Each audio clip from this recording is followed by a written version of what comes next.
You just downloaded the show that was nominated Best Entertainment Podcast of 2013, only to be beaten by The Walking Dead. That's where Tony's at, Spy Shack. That's where Tony's at. Tony is a sneaking, Tony is a listening, wearing next to... Hey everybody, this is Survivor Talk with D&D. I'm Dwayne. And I'm David. And we're just two best friends talking about the show we love, Survivor. And tonight is a special edition of our show, Survivor Talk with D&D. It is the Let's Talk About That Merge Roundtable. And to help us out with this, we have invited several guests. So, David, take it away. Introduce the guests. Yeah, these are the ones that showed up. So, all the ones invited. First, we got from People Magazine, the writer and TV correspondent for Survivor. He's covered several seasons of... How many years have you covered Survivor, Steve? Oh, gosh, since 2003. So however many seasons that is. So, he also has an encyclopedic memory of every season of Survivor. So if we have any questions about anything, if Colton can't answer it, Steve can. And he's watched every episode more than once. And this is Steve Helling from People Magazine. Yes. Hello, Steve. Say hi to everybody.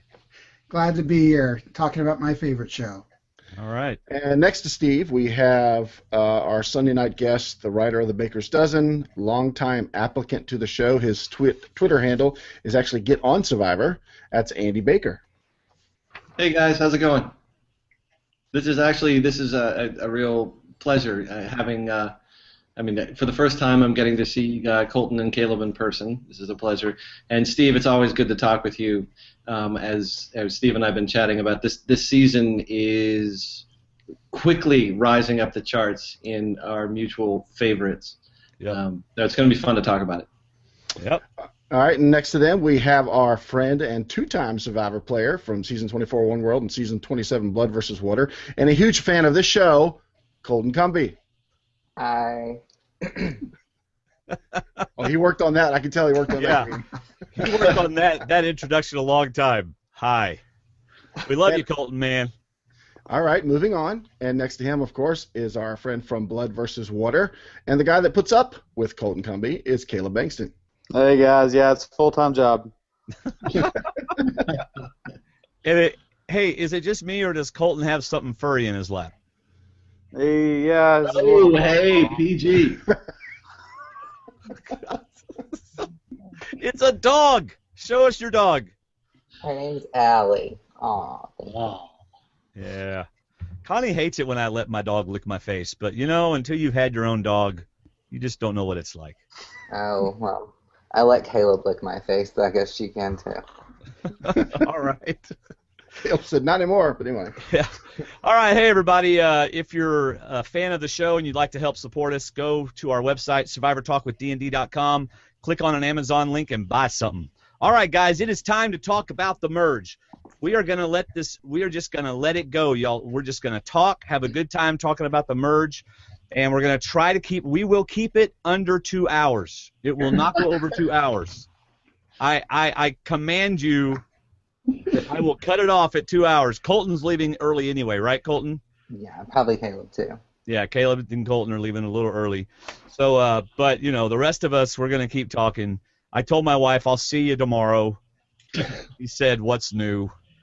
All right. So here is our opening question, open for everybody to come in and say something. Has there ever been a merge with so many possible directions as this one? Well, I don't think so. Go for it. Talk. All right, I don't think so. I think this has been definitely the craziest merge I've ever seen, and I thought it was fascinating. It was great. I had no idea who was leaving. My main thing about the merge is that I'm just hoping one side does not have the numbers more than the other. I just want it to be as fair and balanced as possible. I'm not promoting any news channels, but I'm just saying I want the numbers to be even, and thanks to Santa Kaz, she gave us a big gift, an early Christmas gift, and just threw the whole number thing out the window and said, let's start over again. And that's why I just thought last night was so great. Yeah, I don't think, it doesn't end here. That's what's fascinating about it. Like, this is a crazy merge because this first vote is crazy. Yeah. But there's going to be the potential for so much flipping. Like normally, even when you have a crazy merge, you can expect a little bit of predictability, particularly at the even numbers, and you have the potential at least for short-term prolonging. But I mean, this could keep flipping back and forth depending on who decides to do what. And I mean, it's the beauty of having newbies playing. That they're making some erratic moves, they're making some premature moves, but at least they're making moves. Right. And we just don't know where it's going to go from here. Right. Hey, Colton, do you think there's a chance that Spencer knew what Cass was doing and is just playing like he didn't? I don't think he did. You don't think he did? Pretty shocked by it. Like, he was pretty much like, he seemed pretty pissed. He was like, well, Cass, you have no chance of winning the game. Congratulations. Right. I don't think he knew. But going back to what Andy was saying about it being new people, I definitely agree with that, because I was talking to my friend Dr. Jill from Survivor Nicaragua today. We were talking about how crazy the episode was last night. And I told her, I said, ever since, like, circa Russell Haynes forward, I feel like everyone who has gotten on the show has really, like, gone out there to kind of be some sort of, like, eccentric character. It's like even the people. My point is, I blame the whole returning players.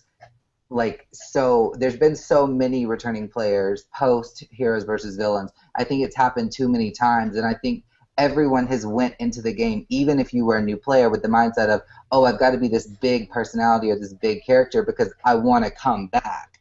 And I think people they don't play just like it's like this is my one shot. I'm thankful for this opportunity. And I'm going to try to win this season. I feel like that's what Kim Spradlin did, but I feel like a lot of people go out there and they try to be, the next Russell or the next Phillip or the next coach or whatever, and they just want to be invited back for another season. For some reason, it's like being invited back for another season is a bigger prize than $1 million. Are those people easier to pick out when you get into the season? I think so, and I don't think there were a lot this season. That was where I was going with that. Like, I feel like these people, while I don't think their gameplay is spectacular, I don't feel like any of them are really trying to vie to like be a returning player. I think they're actually trying to better themselves as best they can and play the game, as best they can with the hand they're dealt, which is something I could never do. I think one thing we're getting out of this season is people playing closest to themselves. I think we're getting a lot of close to real personalities coming out, especially when they're in stressful situations like between Cass and Sarah. I think we saw a lot of real Sarah and a lot of real Cass. But I like what Andy was saying about you get really, instead of predicting who's going to go this week, I'm trying to predict who's going to flip next. Because I agree that we're not done with all the flipping. So I'm watching these tight alliances, and I'm wondering who's going to flip next, who's going to make the next big move, because I don't think it's going to go down quietly. I agree that we've heard that more drama is coming. I can't wait. I think it's going to be great. I can't even tell what the alliances are going to be at the beginning of next episode. My girl unleashes next episode. I knew His eyes, the eyes. I knew. I was like, I know. That's one thing I was going to say, too. I was telling Jill this as well. I said, I feel like this season the editors have done, or the producers, the production team has done a really good job of, like, showing complexity to the characters. Like, even people that we wouldn't necessarily like I know a lot of people don't really care for Trish. Like, I feel like last night, I found myself kind of rooting for her in that she was, trying to make a move, she was trying to play, and I feel like that these people, these are the most complex, this is the most complex characters we've seen in terms of no one's a caricature. No one's like, I think someone called me like Thurston Howell III or something, like that's what I've been pigeonholed as. Like, no one is like this huge, caricature, and no one's like a flat character either. I feel like everyone's pretty well-rounded. Yeah. Yeah, I think the 3-tribe format helps with that. I mean, I don't think it's any mistake that the Philippines ended up, being entertaining, in part because you have 3 groups of 6, and so there's a little more airtime for personalities and a little more coalescing of tribal personalities. The 3-tribe format just seems to bring out this drama, and then when you do a swap, you then clash them, and then you come to a merge and you clash them some more. And so you have newbies, 3 new tribes, and they're just going to ricochet off of one another, and that's interesting drama. And you're right, Morgan there's going to be some ricocheting next week. Yeah, I mean, that'll be Nat interesting. just can't help herself. She's just like going up to Morgan, I assume, and saying, "You're not doing anything. I just need to point that out."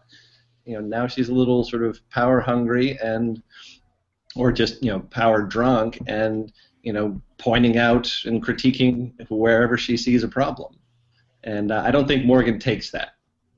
Well, I'm curious, like, were all of you, because we talked about this last night when we were watching it, were you, like, leaning more towards agreeing with Cass or leaning more towards agreeing with Sarah whenever it was coming time to vote?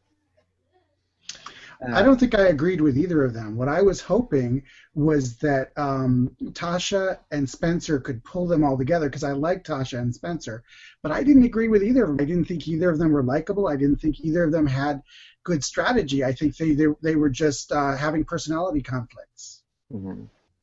See, because I found myself, and I know this will be a shocker, like kind of like, see, I put myself in Sarah's position in terms of I would think the way she thought. Like, I would think, there's no point in getting rid of Jeffra. There's no point in getting rid of Trish. We need to knock out one of these big guys. Now, granted, when they got to Tribal Council, Cass did have reason to be worried in terms of the idols were popping up everywhere, and all of the big guys had them, and, Wu had the individual one around his neck.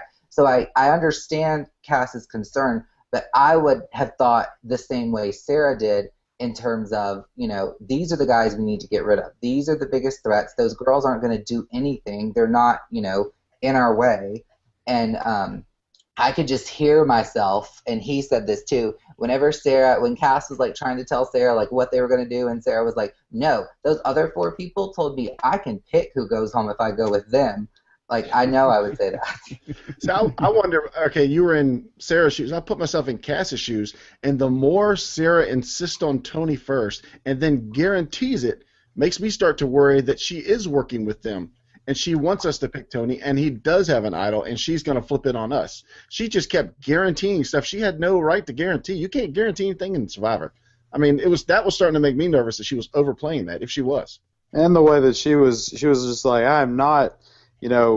not voting for Trish. I will not vote out Trish. And I'm thinking, don't state that you're not going to vote out somebody. State a case why you shouldn't vote out somebody. Like, Don't just gung-ho, I will not do this. Say, I don't think it's a good idea because of this, this, and this, or I think this person, like, she was just so gung-ho on not Trish.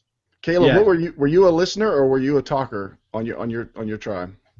Yeah, I was mainly a listener. I don't know. I didn't tend to talk unless it was worth my breath, I guess. Yeah. 15 minutes into the show, David, that should have been your answer right there.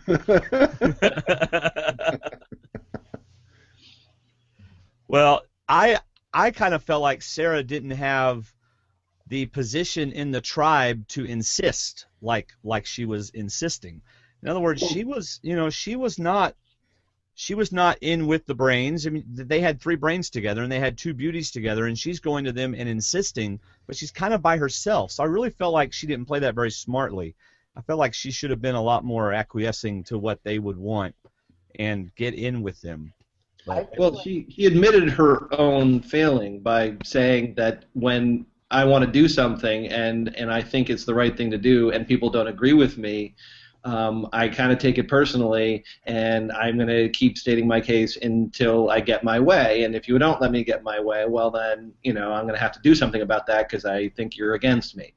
But I think Caleb's absolutely right. Like, Sarah overplayed it. Like, I'm not going to vote for Trish. Oh, so you're preserving her for a flip at 9 or 7, are you?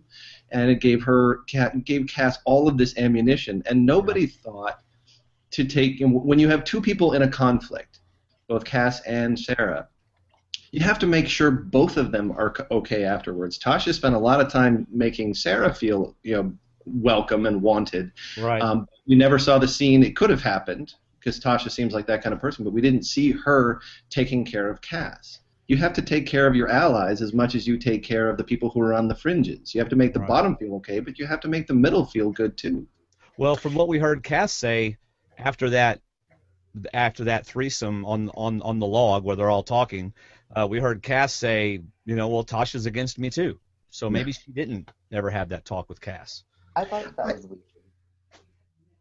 You thought what, Colton? I thought that was weird when she was like, all of a sudden she felt like Tosh was against her, because I feel like I mean, you've been with Tosh for this long, which that whole Brains tribe, I mean, you also have to think, they were like flipping and flopping every tribal council they went to. Yep. Like, I can't even remember who was together on that tribe.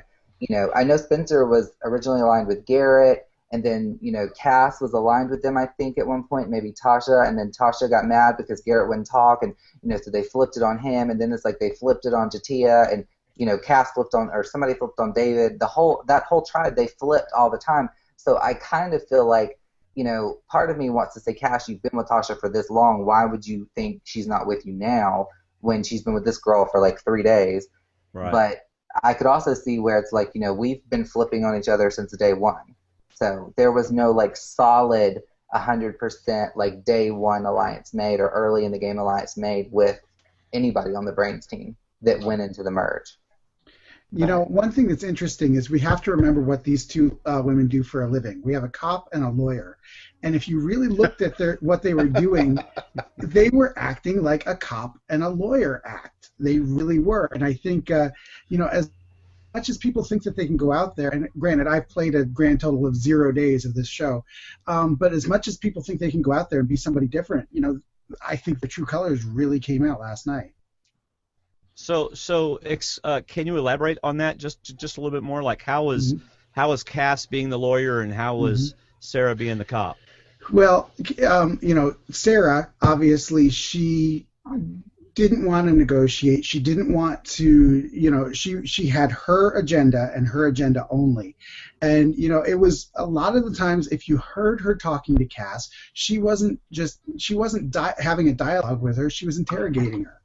And then if you looked at how Cass, you know, took that, it's so stereotypical lawyer. Did you hear what she said about me? She was a bully. You know, she immediately inflated things into something that they weren't. Right. And so they really, you know, it was like a bad episode of Law and Order. Yeah, okay, this is random, but have you ever noticed, like, depending on the type of attorney someone is, also kind of like reflects how they play, because we've played with two, well, I've played with two and he's played with a trial attorney, and it's like the trial attorneys are more like used car salesmen, and that like they're always trying to sell you something, or you know, I feel like, what kind of attorney is Cass? A defense attorney? I think she's property type of stuff. Okay. Isn't that right? But I remember Dina Bennett from Survivor Amazon, you know, she was extremely aggressive when she would communicate with people, and she's a district attorney, so it's like she's used to having to be aggressive. And I think it's interesting when you look at not even just an attorney or a lawyer, but like what type of law they practice also affects their gameplay to some degree. I think you had a really good point too about, Colton, about this tribe, the Luzon tribe, never having that Malcolm and Denise. It seems that each tribal council almost changed, and why would they expect those three to stay together now? Why would Spencer and Tosh trust Cass? You know, because I think in the very beginning, I think Cass was with David, and that was their agreement, and that was the opposites of the vote. And then Cass went over and said, okay, who are we voting for? And then she went with the group from then on. But yeah, why would you expect him this? I think Tony is a day one. I think LJ and Jeff are day one, and other than that, I'm not sure who else is that stone cold locked in. Yeah. Well, and factoring into all of that for me is the fact that, I mean, Cass has been raked over the coals for the last 24 hours ever since the episode, and it just automatically makes me want to be contrarian and try to defend her. And the simple fact that I don't think she could win against any of the Brains. I don't think she wins on the tribe she's on. I think that's why she made the gamble. I think she made it at the wrong time. But I think she looked around and said, these Brains, like Colton said, we've been flopping back and forth, and I don't think that I beat either one of them. And you know, any dynamic on this tribe, you know, if we go down to the 6, I don't see a way that I get to the end with any combination that I win. And so why don't I make a move, put together an endgame resume, and you know, roll the dice and see if I can get to the end with some of the weaker people on the other side, because they're going to be going after Wu and LJ and Tony and get them gone, and suddenly she could be sitting next to Trish and what? Jeffra? Morgan? Who? Well, what's really interesting to me is, like, what about Tony? like, you know, we were talking about day one alliances, and obviously, like, Tony gets equated to Russell Hantz all the time. But even Russell Hantz had Natalie. And I feel like Tony is, like, kept all of his options open. Like, I don't feel like he has, because I would think it would be Sarah. You know, that was kind of the only person we saw him, even though, you know, he kind of gave a disclaimer of this is, like, not really real, but I'm swearing on my badge, whatever. That was really the only person we've seen him, like, make, like, a rock solid agreement with to go all the way to the end, I think. What about Trish? Has he made a rock solid agreement with her? Well, I don't know if we saw him do that. I think they bonded when Cliff, Wu, and Lindsay came together. Because I wanted to think Tony was with Cliff in the beginning, but it was like a whole group thing. But once Cliff, Lindsay, and Wu got together, it's like he and Trish were anti-Cliff. We got that one clip of them two, you know, knuckling and saying, you know what, we're not with that. And I'm thinking, you're only two. You know, you're on a tribe of 6. There's got to be more to this. I have to disagree with something that Andy just said about talking about the final 3. Yeah, obviously you have to look forward to the end game, but you have to get there. And Cass made a flip to a tribe that was just hugging each other 3 days earlier and screaming, "Final 5, baby!" And she made the switch. There's no room for her to get to the final 3, and I think that it was just way too premature. I think it was a dumb move, and I think we'll see that. She made the exact same mistake Cochran made in South Pacific, and that's what Andy said. She flipped way too soon. You know, Cochran should have let it go to rocks. He should have drawn. You know, chances were it was going to be a member of Upolu that would have went anyway, and then it's like, you know, knock out a few more of them, and then swing over. Like, get it down to maybe like Sophie and Edna, or, you know, and maybe one other person, and then swing over and say, hey, you know, I've got Dawn and Whitney, let's knock out some of these big guys, and then, you know, you flip back and forth until you navigate yourself to the end. But I've always, like, speaking from personal experience, my biggest problems, and I don't think anybody in this season's having this, but, like, I always want to go to the end with people that I enjoy being around. Like, I would have taken Jay all the way to the end in One World just because, like, you know, he and I were good friends and I liked having him out there. And I know he would have raped me in a final vote, but I would have rather him won than, like, Leaf. Right. Well, I think you make a great point in that I think, honestly, that factored into Cass' decision-making. She mentioned it's not about numbers, it's about comfort. They're only halfway through the game, and having to be out there for 3 more weeks, surrounded by people that she doesn't trust and doesn't necessarily like, staying on a tribe with Sarah, that was sort of unthinkable at that point. And so that's part of the calculus in, okay, I'm going to flip because I can't win over here. I don't like being over here, and I'm just going to roll the dice. Yeah. Except for way back in Pearl Islands, I remember Burton had a confessional where he said, the thing I love about Sandra is that she'll go with 5 people she hates just to make it to the next round. And that's something that you have to do in this. I mean, there's a lot of unlikable people who played Survivor. Half of the ones that I've met in person, and I'm not on an island with them, I'd vote them off.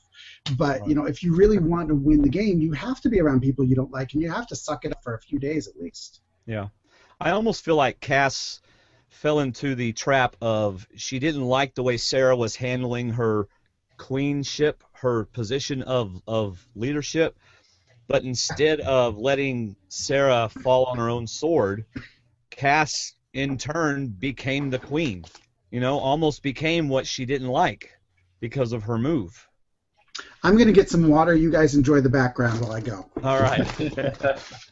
I think Sarah was really kind of in the same, like the exact same position that I was in One World, in that it was, in her case, 5 and 5 and her in the middle. You know, I had 4 and 4 and me in the middle. And I really originally would have gone with Matt and Jay and Bill and Michael if they would have just let me have some sort of say at all. But Matt was like a very, you know, like abrasive personality, and he was a very strong personality. Now he's like one of my best friends post game. But like out there, you know, and that was my fault because it was the way I approached it. Like I went to him and said, you know, if you'll just protect me, like I just, you know, please, like I know I'm going to go home first, just protect me. And so they viewed me as like not, you know, someone who was going to make moves. I think that's how Sarah was viewing Cass. I don't think Cass ever asserted herself as, hey, you know, I want to be part of the decision-making process. I think she was just kind of sitting back And so in Sarah's mind, she's thinking, why are you all of a sudden, like, you haven't made any decisions thus far, and the decisions you're trying to make now don't make any sense because you're wanting to vote off two of the weakest women, which, aren't really going to factor into us getting any further in the game. So, why all of a sudden are you coming out wanting to make all these decisions? And so I think that's why Sarah was like, look, if you want to be like this, I've got 4 people or 5 people over here who will do exactly what I say. Why am I going to sit here and butt horns with you?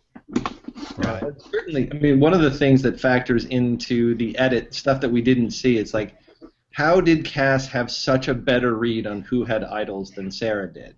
I mean, Sarah was so blinded to it, and Cass, I mean, her decision to want to go after Jeffra was predicated really on, I think they have idols. I think I know they have idols, and so that's why I have to do this. And so there's some stuff we didn't see that factored into it. But you're right in that Sarah didn't understand. It's like the logic here dictates we take out somebody strong right now, and so I don't even want to hear your counter argument because you can't prove they have idols, so let's not even talk about it. Right, but now Spencer was kind of heading up that counter argument, correct? That this is why we're going for Jeffra.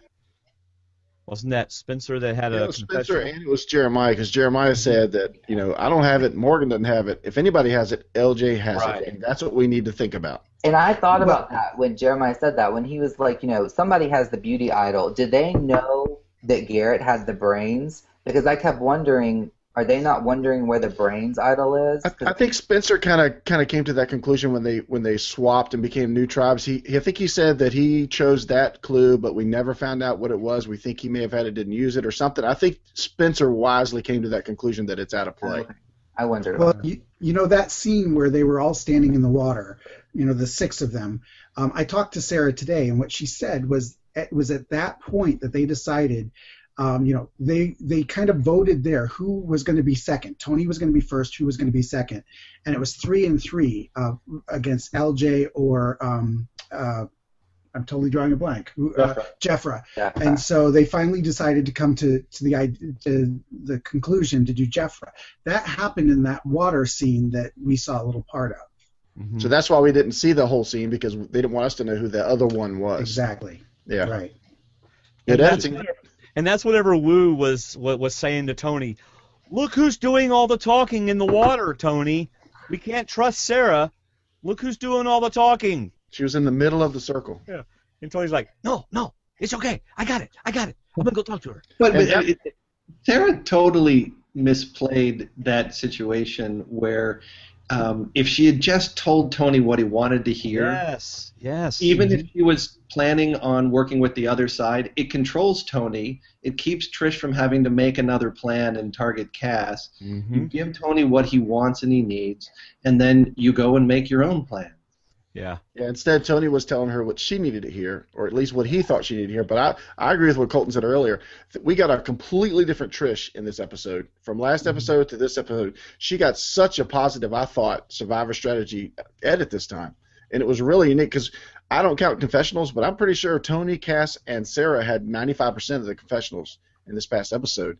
But, man, Trish was the silent strategist, watching everything and making very smart, mature moves out of it.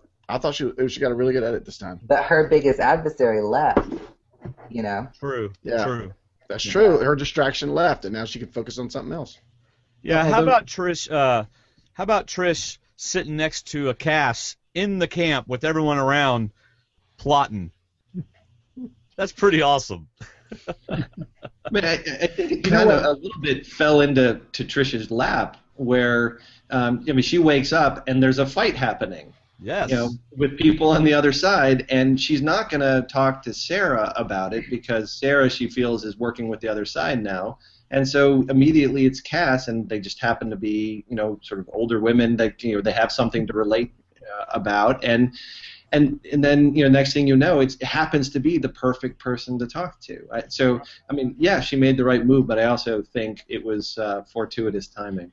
Yeah, she wakes up and says, "Oh, there's a fight going on, and I'm not involved." Go ahead, Steve. Right. Go ahead. The thing that drives me really crazy about this is that in the recap next week, Jeff is going to give all the credit to Tony and LJ because that's just what happens. But really, Tony and LJ, they failed last night. They wasted 2 idols that they didn't need to waste. They didn't know what was going to happen. It was Trish who was the MVP. She's not going to get the credit for it because she's, I don't know, a 73-year-old woman or however old she is. So. She might have something to say about that when you talk to her. Anybody older than us is 73. No, I'm just kidding. I know that she's younger than springtime. Okay, now, Jeffra said that LJ leaned over to her and said, "They're going after you, but I have to protect Tony." And that's why he gave Tony the idol. That's what Jeffra said. And that's where her emotions came from when her name started showing up. In that he would have loved to have protected her as their alliance, but all of a sudden her name's popping up just as often as Sarah's. Right. That makes no sense to me. Why wouldn't he protect the person who he knows they're going to be voting for?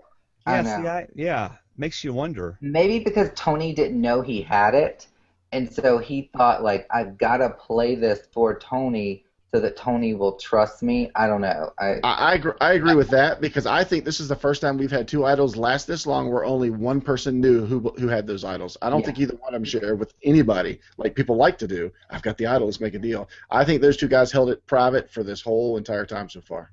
And I think LJ honestly was, that's a moment of having your cake and eating it too. It's that I'm going to play this idol for Tony because that'll keep me, as Colton pointed out, tied with Tony because if I didn't do that for him, he would be angry.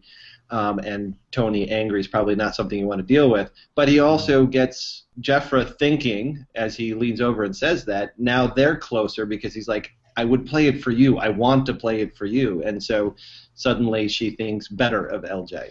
And he's got to play whatever angle he can because he's so likable that he's going to be a target. Yeah. However, if Cass doesn't flip, then he has just wasted an idol. They've lost the lead, and it doesn't matter. He and Tony can be best friends forever. Right. They lose the game. They go out in 10th and 9th place. I think better served to just not said anything about the idol. Yeah. Just not played it at all. Yeah, well, it's that move of do you have the stones to simply say either Cass flipped or I'm screwed. And I think Cass had the last word. Yeah. And I have 2 idols to play. Yeah, I think Cass got the last word last night, but I think Spencer and his group won because they took out two idols out of the game, and it's now back to a level playing field until they all go out and chase for this new idol. Well, that's the wild card in all of this is just when you talk about flipping and potential post-merge alliances, one of them's going to form around this idol depending on who finds it. Yeah. So that means Woo's going to find it, and a whole new alliance is going to start. Well, here's the thing. I mean, I don't want to read too much into a preview, but I mean, the people they show running around looking for it are Tony, Spencer, LJ, Woo, and then only one woman, Tasha. And I mean, just playing that little stupid edit game that I do, it's got to be one. I mean, they're not going to show that group and not have it be one of them. Who's it going to be? And who do you want it to be? I mean, you say Woo, and I put my head in my hands because it's like, God, that would just be boring. I didn't say I wanted it. I said that's probably what would happen is that Woo would probably stumble across it while they're out looking for it. Do y'all think the clue is already there, and they just haven't found it? Yeah, they said the idol is near camp. It's near. Yeah, there is no clue. It's super powered, so it's around. Find it. Okay. Yeah, I was asking about the clue. So you don't think they're going to give them a clue? They're just going to say, hey, there's an idol here. Go find it. No, they got the clue in the merge letter in the email. Well, they mentioned that there's an idol, but there isn't a map. But I bet, I mean, they want this thing found. And so you imagine that maybe after a reward challenge or something that there's going to be a clue if they haven't found it by then. Mm-hmm. And how is it possible that nobody can figure out what this superpower idol is?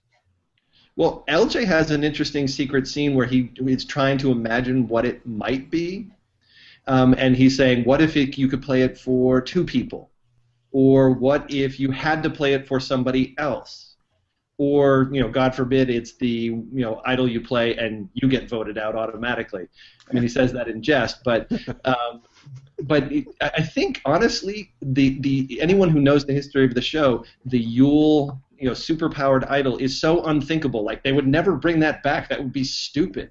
Right. And yet. so I mean, LJ, Sarah, these people, I mean, many of them know the history of the show. They've watched those seasons. I just think they're not thinking about it because it would be stupid to do it.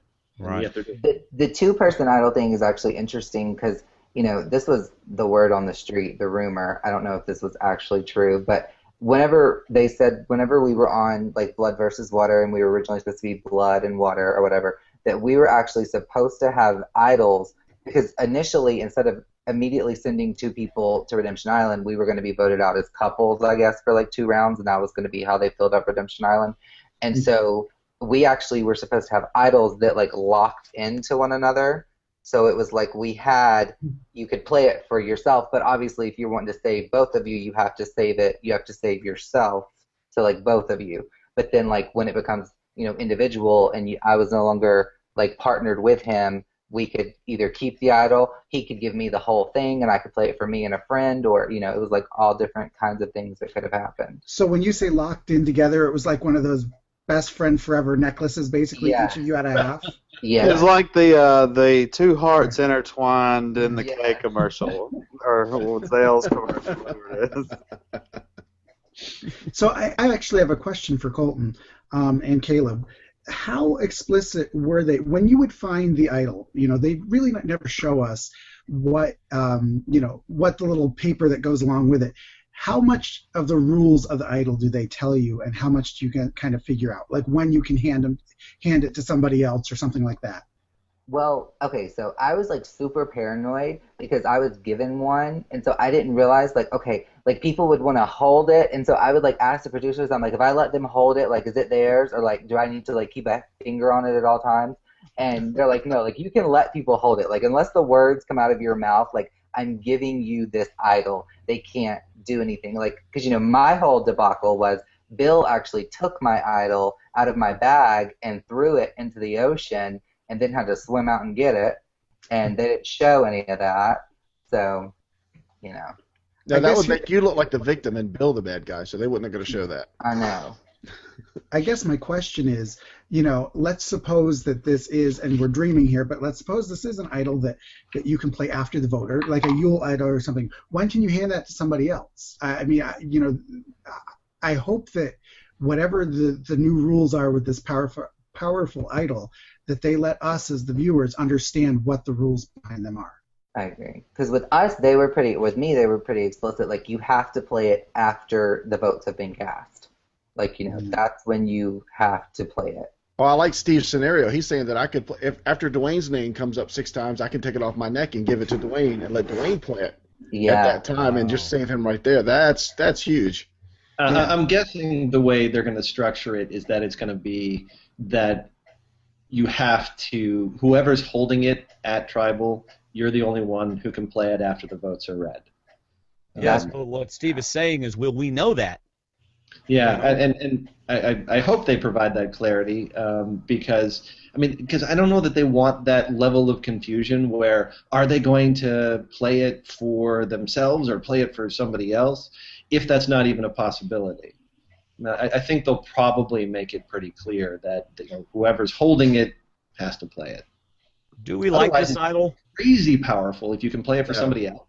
Do we know what it is? Like, what is that really what it is? Like, what is it? We don't know. We don't know for sure. Oh. Nobody knows. Oh, why did I think we knew? I mean, we guess. No, we kind of know. I mean, we all suspect, but we don't know for sure. I mean, until it comes out of Jeff's mouth, we don't know. Well, we do know that it is the superpowered idol, but we don't know the extent of the powers, just because he talked about it during the TV Guide special. Yeah. That's where I thought I found That's out true. the information of what kind of idol that it was. Yeah, Tyler Perry texted him and said, what about if you had an idol that you could play after the vote? Tyler Perry? Yes. Tyler Perry. That's why it's the Tyler Perry idol. Yeah. It'll probably have it's probably a little Tyler Perry bobblehead. Probably Medea. Yeah, Medea bobblehead. Yeah, it's like Medea, like a Jamaican, one of those shrunken Jamaican heads, like a Medea version. I mean, it is. It's amazing to me that Probst is throwing Tyler Perry of all people under the bus. I mean, he knows full well they've had this idol before, but it's like, oh no, Tyler Perry texted me, so if this sucks, blame him. His movies suck, so why not? You know, it's so weird about Jeff because I interviewed him right before this season began, and he really understated this season. He made it sound like this. You know, I went into this season thinking that was going to be one of the worst ones ever because of Jeff's demeanor and the way he talked about it. And it's turning out to be so fascinating. I'm wondering whether he was underselling us on purpose, which is not Jeff's MO, or whether it fizzles out at some point here near the end. I don't know. Or Jeff didn't get his way, which is returning players in Redemption Island, and so he didn't want to talk it out. I like Colton's answer best. I think Jeff's just full of it. So this is kind of a here you go, folks. Here's your newbie season. Enjoy it because you're not going to get another one for a while. Yeah. And yet it's so good. Well, they have to believe. I mean, the ratings are up, and the general tenor of people's reaction to it is so positive. They have to be thinking that season 31. I mean, obviously 29 and 30 are in the works right now, but we all have our assumptions what those will be. But that a newbie season, they're not going to wait as long as they have since One World. It's going to be season 31 is going to be all newbies. I hope. I mean, at least they should be tempted, given how crazy and it may not be the best strategy, but damn, it's entertaining. Right. I think 29 is going to be all newbies. I do too. Well, yeah. Next season? Mm-hmm. Yeah, I think so. We'll see. I think we're going to see something from the past, but I think it'll be all newbies. I agree with Colton. Lots of smiles going on right now. Lots of smiles going on. I feel totally out of the loop on that. Oh, man. Okay, so let me just clarify, because I really thought we knew what this power idol was, but from what I'm hearing, we don't actually know what it is. Is that right? We don't officially know, but we know. Okay, so it is the idol. We know, but we don't know. Right, Exactly. okay. And they don't know that we know that they know that we know. Okay. That We we just don't don't know. know. We Based know on what- we know the kind of power it has, just not the extent of it. Okay. Correct. So based on what we know that they don't know we know about what we know, do we like this or not? I'm so confused. No. Generally, no, but this cast is so strong and it's so interesting that I'm willing to give it a pass if it ends up in the right hands. Right. Like Morgan. So if the right person finds it and doesn't realize how powerful it is, they could get voted out saying, "Man, I wish I'd played this idol." Yeah. Oh God. If That that would be happened, awesome TV. Thankfully, Kat Ederson is not on this season. God. That would be hilarious if that happened. And Jeff's just saying, "Give it to me. Give it to I me." kind of look at him like, okay, are you sure you want me to put out your torch? Blindsides are fine. Oh. Although you, yeah, good. Although you just have to wonder. Now clearly Jeff will authenticate anything that you hand him and say, is it an idol or not? Yes. Whatever happened to play it and find out? Yeah, what's up with that? Did y'all notice that, right? Tony's like, I need you to authenticate this for me. He didn't Well- say he played it. Much just love said- to, yeah. Go ahead, Much Steve. love to Jeff because let's face it, if Jeff happens to hear this, I do still want to keep interviewing you, but Jeff does what he thinks is great at the time, Right. and rules are meant to be broken in Jeff's world. So sometimes things. Do you think if Trish had stood up with one and said, "Here's my idol," or "Here's an idol, can you authenticate it?" He wouldn't have done it. He wanted Tony to do it for Tony. Yeah. Tony's not afraid of the camera. Tony likes the camera. Tony Tony's is having a- friends with the camera, and I think Tony was enjoying that moment. He was flaunting it across the stage. He said, "Jeff, can you flaunt my idol for me in front of those folks over there that think they're Yes. going to vote me out? And let's talk about it. Is that really the idol, Jeff?" Yes. He loves it. Jeff, Yeah. just tell everybody how awesome I am. TV, he says.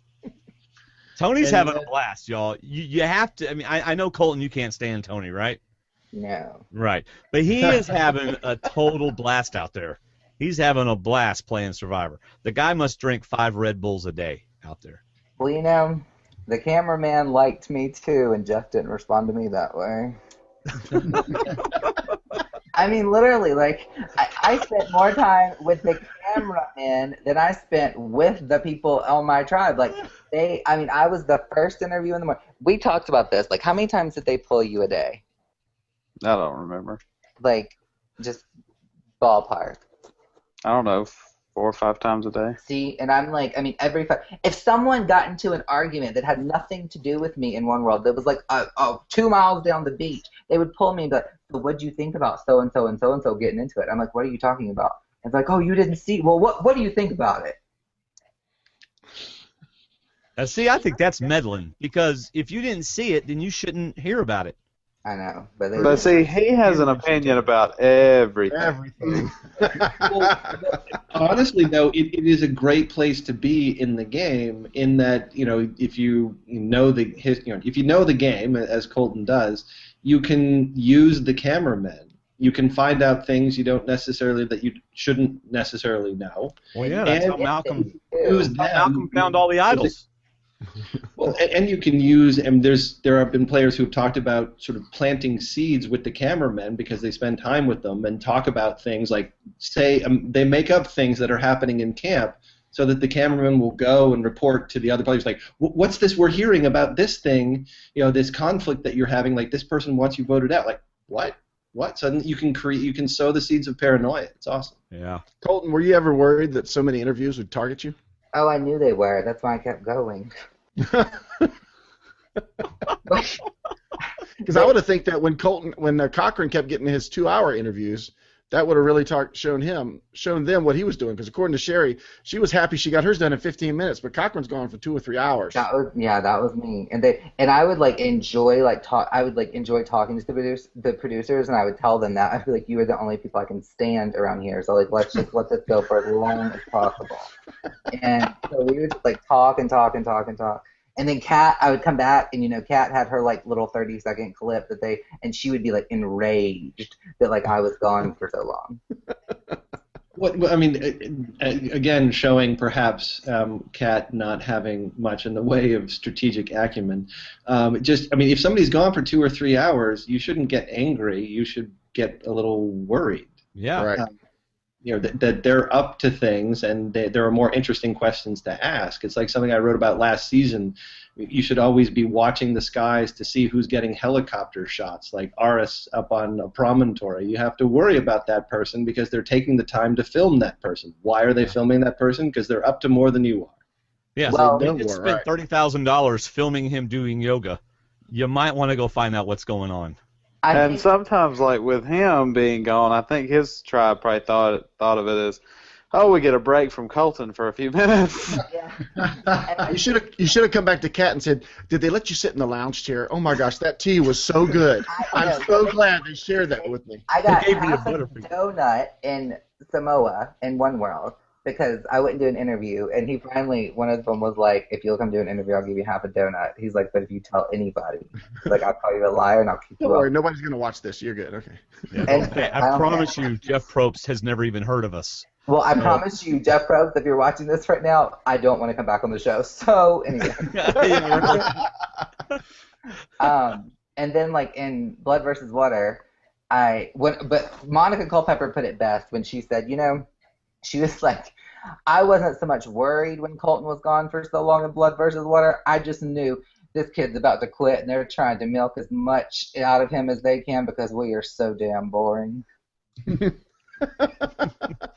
All right, so let's switch to Tony's approach to Sarah. Do y'all feel like his approach hurt the way Sarah responded to him, or do you like the way Tony tried to approach it? I actually, Sarah is, in all of her interviews is talking about, I swore on my badge. It obviously didn't mean the same thing to Tony, but the bottom line is Tony didn't backstab her before she backstabbed him. I mean, that's just the way it was. He was willing to bring her back in and work with her. He did offer her final 3 with him and Trish.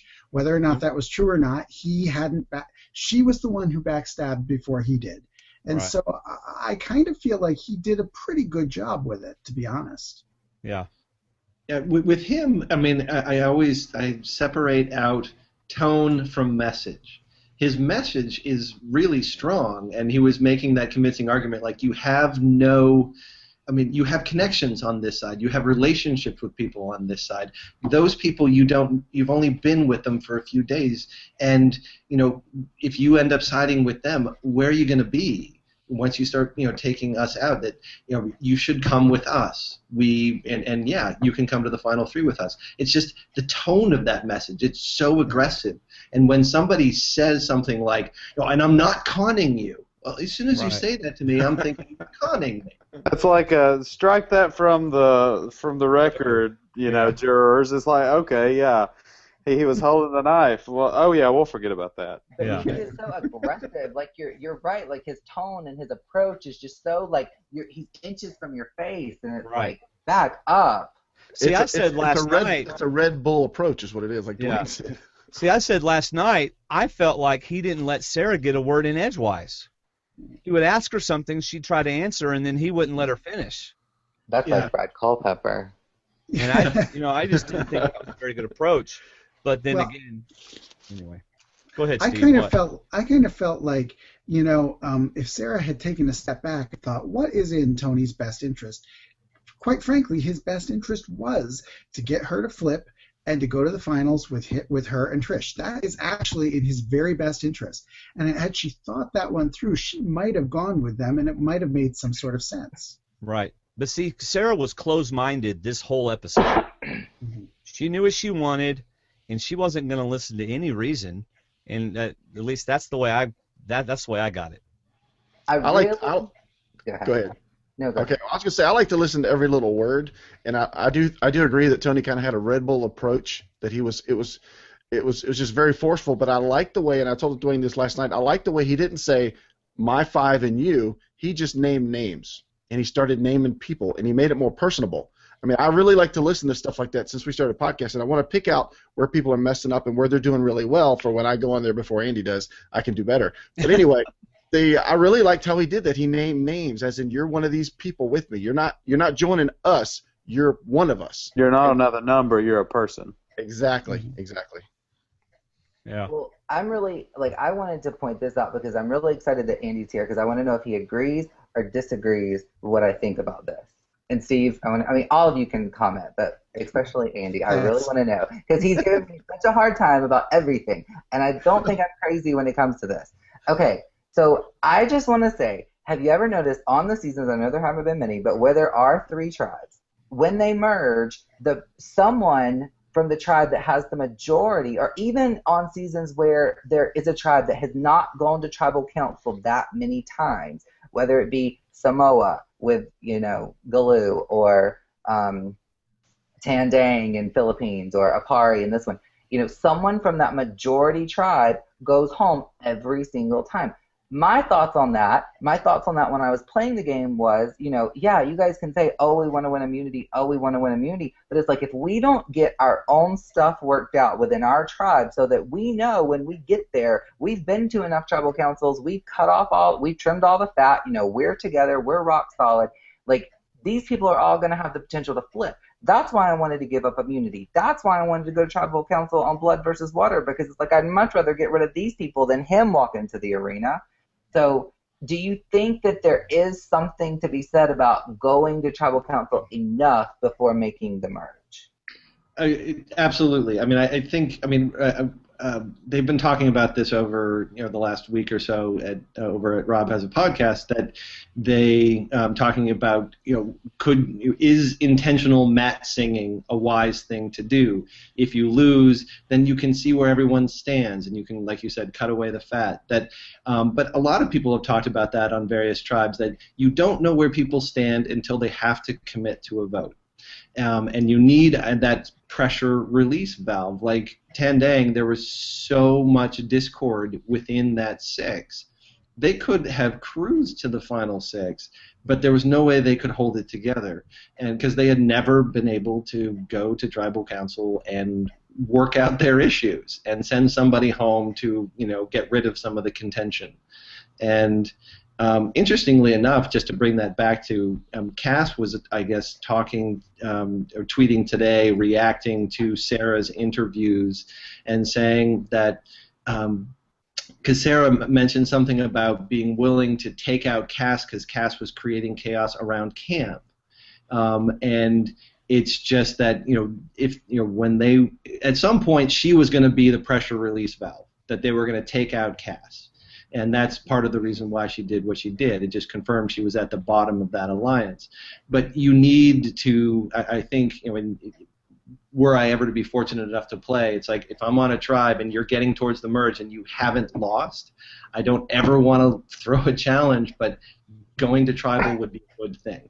I think because, even with, like you were saying, Tandang, there was so much discord. Well, with Galang, I mean, they were pretty unified, but my whole thought process was, like, I've been on 2 seasons where it's really weird, especially for me, because I've always felt like my best interests were keeping as many of the opposing tribe members in as possible. Because I felt like on my first one, the women will come to me, the women will see me as a swing vote, that's going to give me a little bit of power. And then on my second season, it's like the more tribal councils we go to, the less he has to go to, therefore the less likely he is to be voted out. So he has no faith. No faith in me whatsoever. It's not even that, but I just knew. Okay, really, like, if he would have been voted out, can you imagine? Like, I think I was spared so much in the edit, because if he would have walked into that arena, I would have made Brandon Hance look sane. Speaking about insane, one thing we're not seeing is transition. And I'm not saying that Cass is insane, but what I've noticed that a lot of her tribesmates, when they've given their exit interviews, really are telling a different story about Cass than what we're seeing. We're seeing a lot of logic and a lot of witty type of things that she's saying, whereas Garrett said, for instance, that she and Jatia got into it so much that they were throwing each other's clothes around. We're not seeing that for some reason, and I'm not sure why. Well, I tweeted last night that the biggest miss in Blood vs. Water was Cochran and his great aunt Cass. What's crazy is, okay, so you mentioned Cass being on Twitter, and so I got on Twitter to see if she had tweeted anything recently, and it's almost like they're like giving stuff away, because Tasha says something not so nice about her. Yeah. On Twitter, she says, "Cass, dumb move. She now has 5 people who won't forgive her and 5 who don't need her."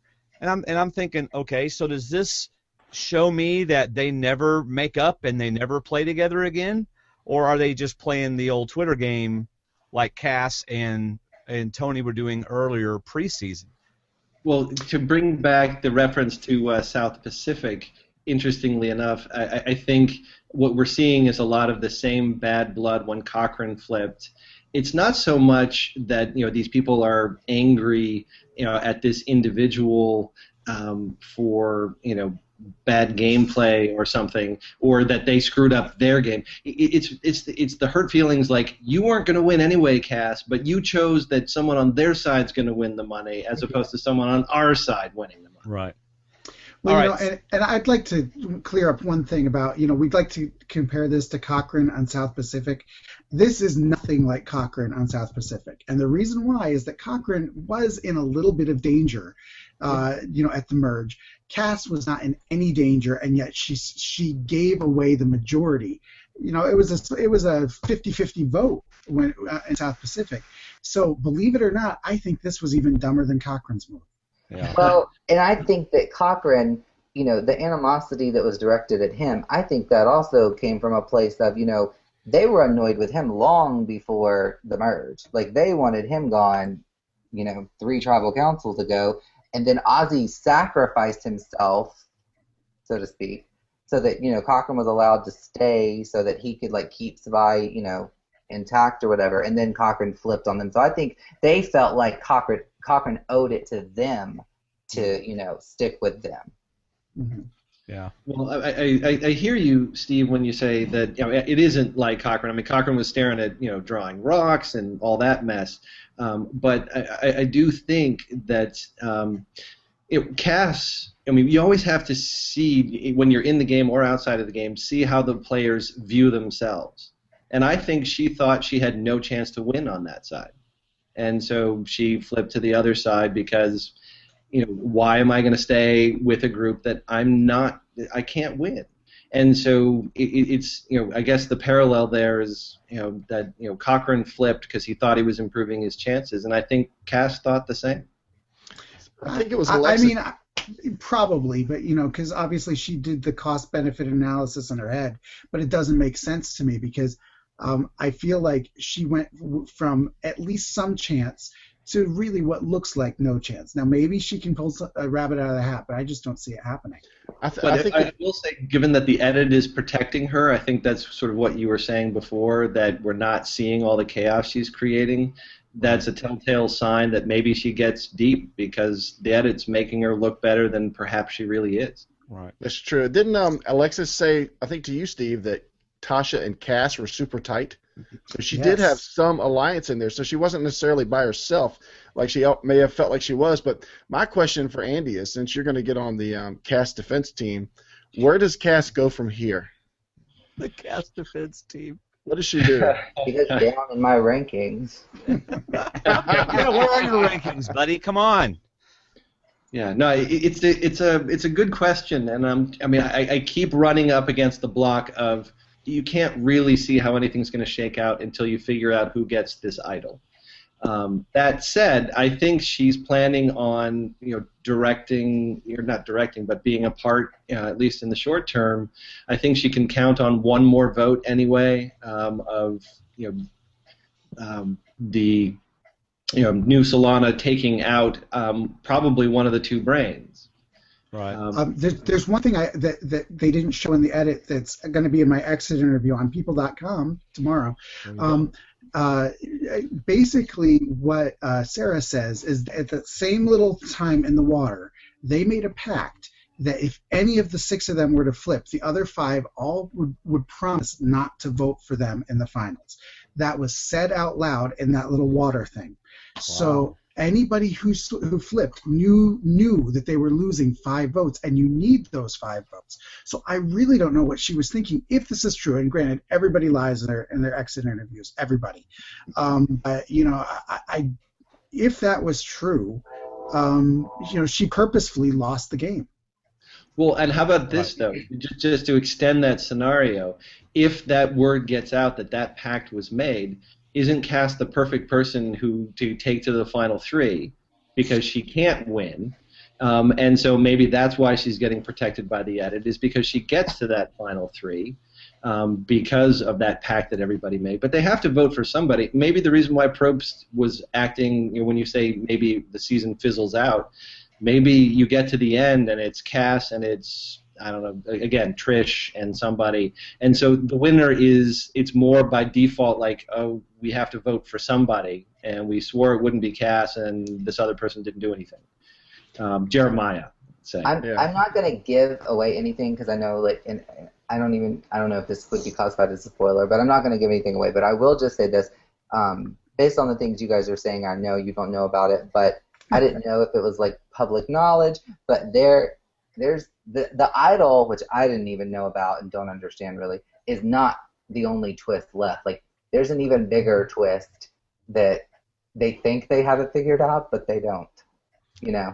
I think I know what you're talking about. Yeah, probably. I feel like yeah. you would.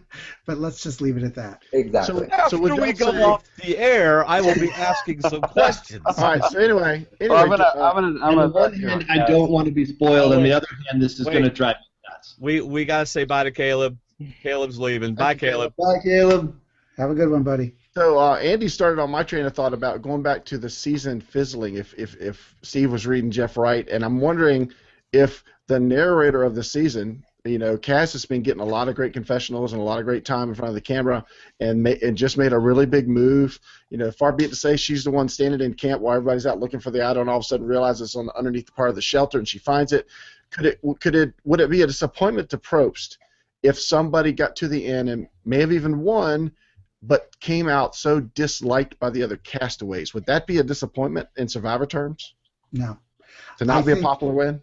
I think that if Cass could get her hands on an idol that would keep her in the game, she could create whatever chaos she wanted to create, just week after week after week.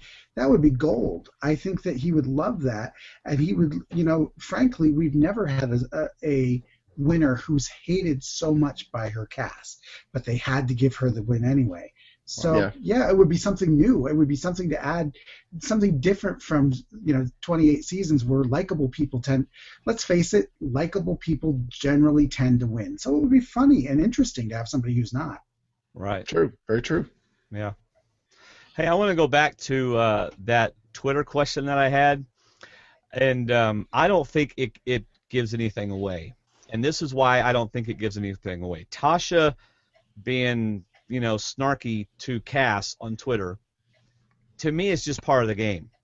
And I say that because if David and I were playing on Survivor together, and David blindsided me, or blindsided someone else, and I was mad at him, for that week, I would get on Twitter and act like I hated his guts for that week, knowing that the very next week he and I get together and we, get somebody else off, because I think it would be hilarious to lead the fans on like that. So that's why I brought that up, but I don't really think that it does spoil anything. Well, if you want to read some interesting tweets to what Steve posted on Facebook today about Tony's responses to Sarah's after-show interview, which I now have to go watch to understand all of Tony's tweets, because he lit up his page with all kinds of tweets about everything she was saying. So what do you think about Twitter being so involved, it seems like, this season? I like it, and the reason why I do like it is that and keep in mind that almost everybody from this season was actually a real honest-to-goodness fan. They didn't pick them up at a bar in L.A. These were people, these are cops and lawyers and just regular people who got this opportunity. And so a lot of them have followed, Spencer, for instance, has followed social media as it's covered Survivor for the last few years. So they're kind of using that as a tool, and I think that's fascinating. Yeah, I know that we have a lot. I mean, this is the first season we've had this many current players that openly talk about listening to the show, Mm-hmm. So, I mean, I never heard Cochran say he listens to the show or anything like that. But, we have several, and I think that comes from them being fans. Mm-hmm. Yeah, well, and I think, it can every now and again we all love the fact that this is a largely unspoiled season. I will say, though, I was expecting Cass to do something big, and it happened to be this, just because of the animosity between Spencer and Cass pre-season and within the first couple of episodes, where Spencer was saying something like, well, if you think this was crazy, just wait till you see some of her strategy later. And so clearly he was the victim of something that she did, and well, now we've seen that he was. And so it's like it spoils a little bit. It creates this anticipation that I wish I didn't necessarily have.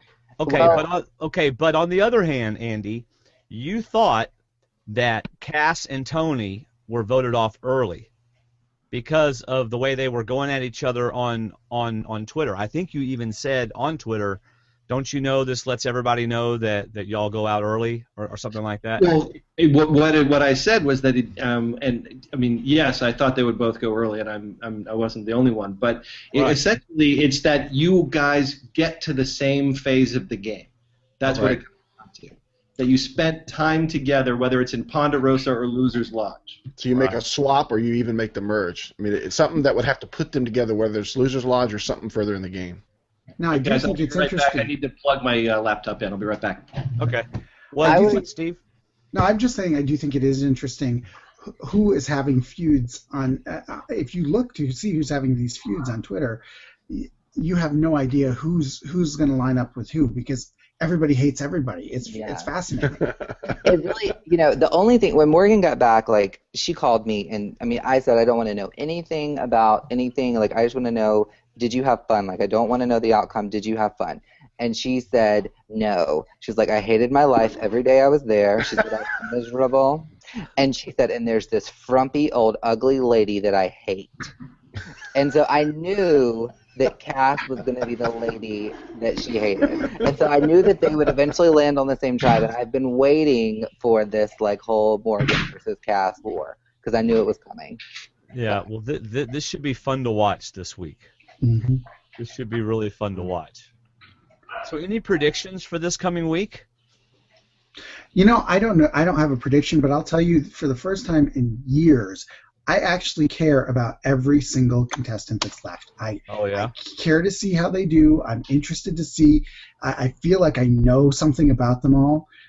There's nobody who's a big question mark to me. Even Jeremiah. Yeah, I know a little. I mean, we did see some of his stuff, back when he, decided not to go with Bryson Morgan. We saw some of his gameplay, whatever, whether it's good or not, we saw it. And I feel like we haven't seen that for a long time. Yeah, I agree, because I think this season you can actually, even at this point, maybe a week before, you could see a path for each person to get to the final three. Not necessarily win, but you could definitely see where each person could make the flip, make the move.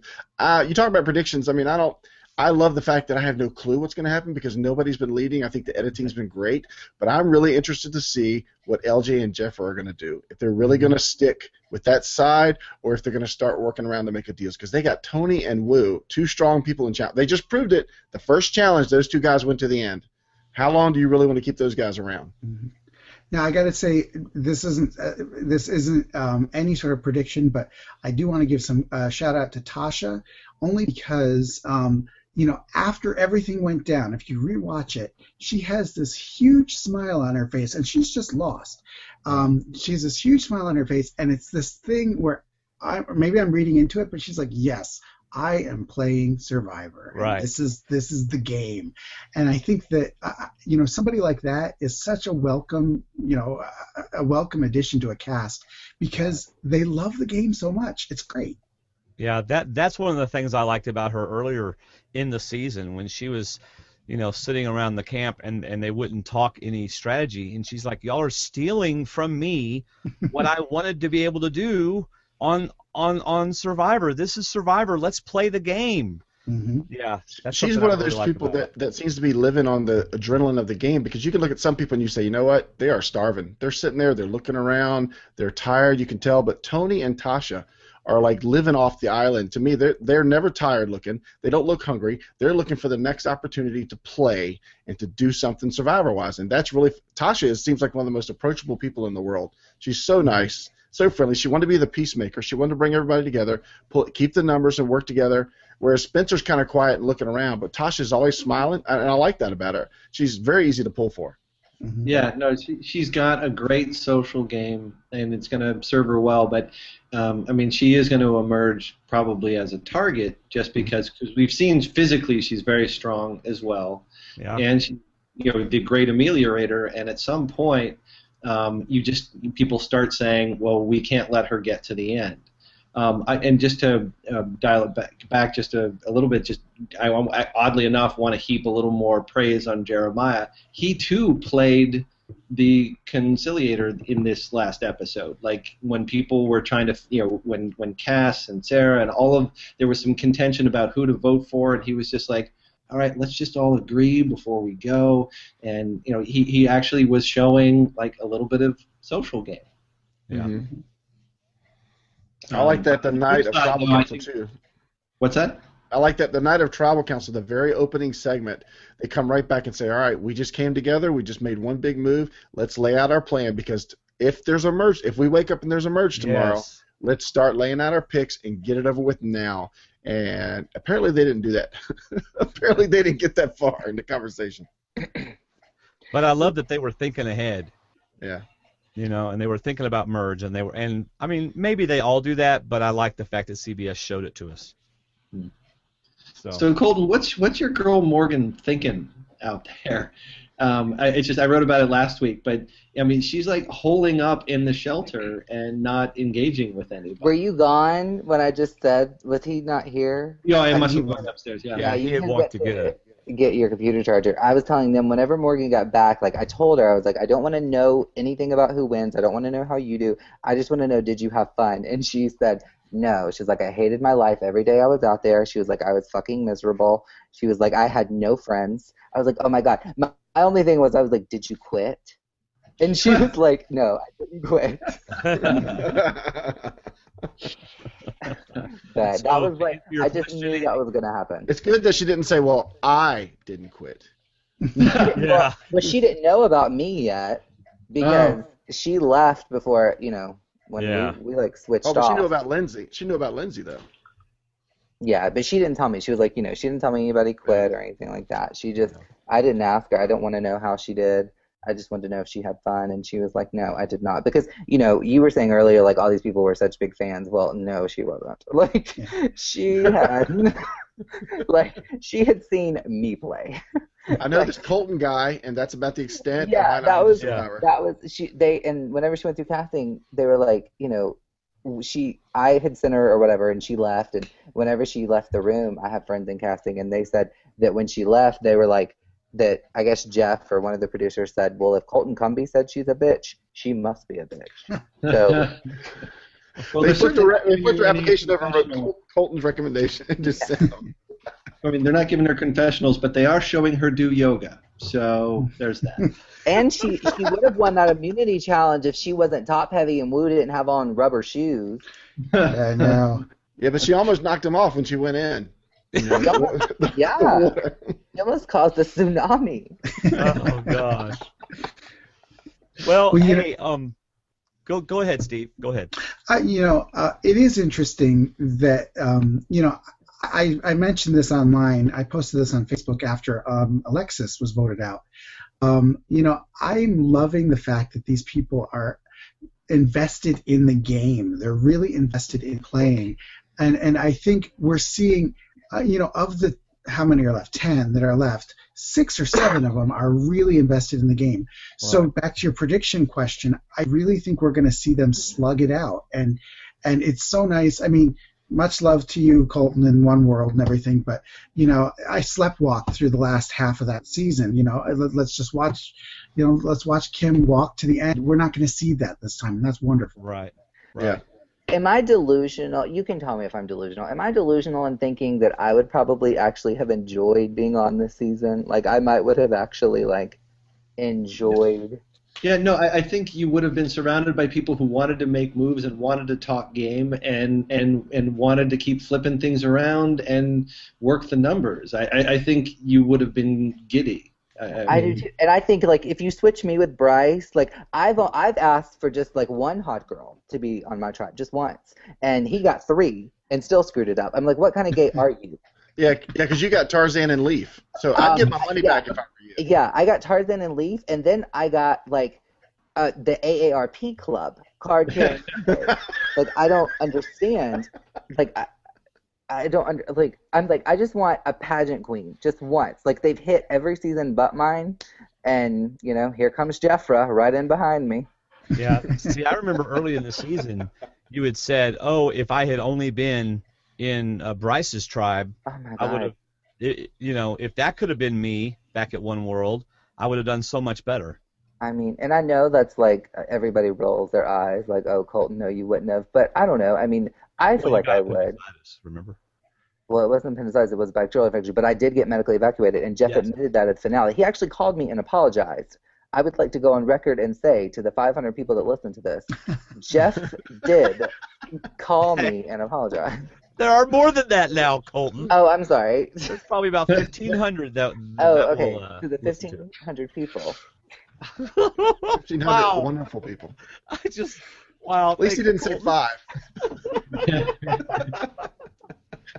It's taken me a long time to understand Colton, because the first few times that I interviewed him for people.com, he would make these comments, and I would think, do you understand how you sound?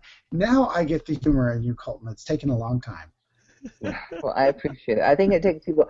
The thing is, I think that's it. It takes time, and I think the one thing I don't have on Survivor is time, because I just don't last long enough, or they don't have enough time to show me, because I really am a complex person. I'm not a horrible human being, and I remember, I was 20 the first time, and after it aired, I came back, and I just remember, and this is pathetic, but I was on the phone, crying, talking to Caleb's mom, and I was like, do you really think I'm a horrible person? And she was like, no. She's like, I don't think you're a horrible person. She's like, I just think that people don't know you. And, the things that you say, I just have, you're right. I have a different sense of humor than a lot of people. And I would never intentionally, physically or emotionally or mentally or whatever, hurt someone. But it's when you put me in that situation and I'm frustrated and I feel like I know what's best and you won't listen. That was why I sided with Sarah last night, is because I understood her frustration with Cass, because it's like, that doesn't make any sense.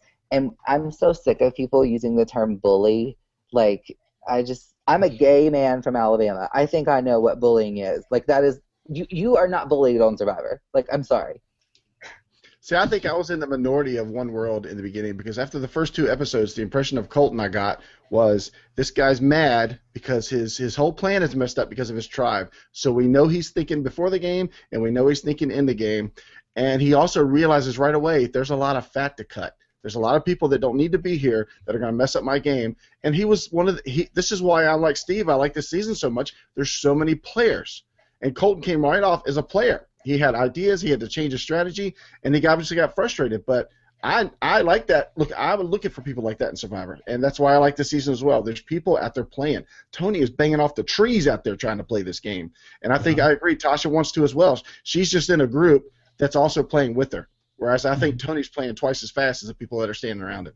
Yeah, well, I mean, when you get a shot of you know, basically saying, I like that we're at the merge, but I mean, it just, there's not enough action going on right now. I need to go and create It's something. too boring. Yeah. Yeah, it's too boring. It's like, okay, he can't have a quiet moment, and ultimately, I think we keep collectively saying that that's going to be his downfall. But until he creates that downfall, I'm on his side, just because at least he wants to play. But he's just playing on fast forward. And I think, like, for me, if I ever were to appear on Survivor Hell Has Frozen Over, then I might. Survivor Hell Has Frozen Over. I would have to literally, like, I would not be able to play the game at least until, like, day, 18 or 19. Like, I would literally have to just, like, get with someone and flow as, like, long as I could, or just coast, because it's like the minute I start talking or making a move, they freak out. That's what they did in Blood versus Water. Right. The minute that I tried to do anything, they were like all on me. And you had Aris, who had like called everyone from Johnny Fairplay's grandmother to my housekeeper to align with them, and they all. Hey, Right, Tony wanted me to. Tony tweeted me and said, "Please thank Steve for pointing out that Sarah tried to burn me, not the other way around." And then he wrote, "I even left a confessional that we all saw, where I was being serious about staying with Sarah." Yep. So, Tony, There we thanks, Steve. So there we go. You're welcome. So. Of course, whenever you are, happy to, stick with somebody, Sarah probably had reason to doubt him, because, I mean, who wins? Tony against Sarah. Who wins in the end? Depends on the know. jury, but it's obviously going to be made up of who's there. Probably Sarah. Yeah. I mean, because Tony's thinking that he wins that. If he's going to bring her to the final 3, if he's genuine in that, then he thinks he can beat her. True. Hey, Colton, why don't you like Tony? I don't know. I guess he's just too handsy. He just. I See, think I it don't- was the I aggression. don't see the hands at all. I don't Yeah, like. go ahead.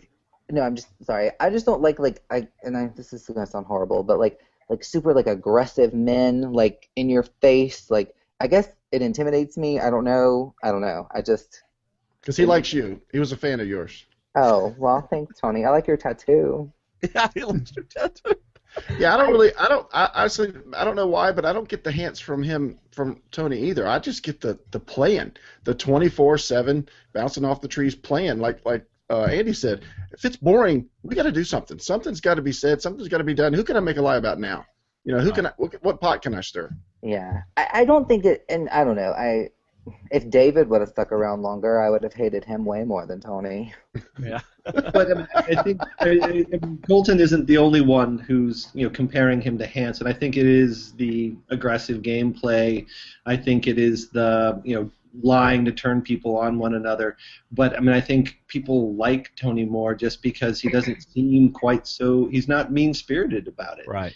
He's just always playing, and that can just get exhausting, probably for the people around it. Like, he is a close talker. He is a a relentless talker when he's in conversations with people, and so there's just this tone to him that feels a little aggressive.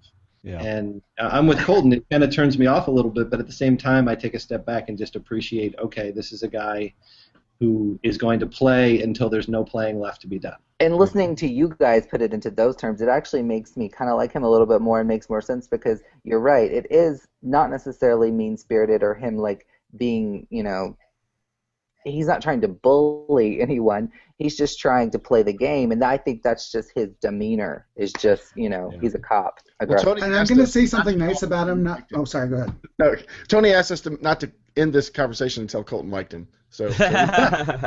Well, okay. I'm not saying this because he's listening in, but one thing I've got to say is, a lot of the villains that we see in Survivor are really saying nasty things about each other, in their confessionals and everything. You don't really see that with him. He's mischievous. He says things with a little grin on his face, but I don't get the mean-spiritedness out of Tony that I have gotten in the past from some of the villains that you'll see.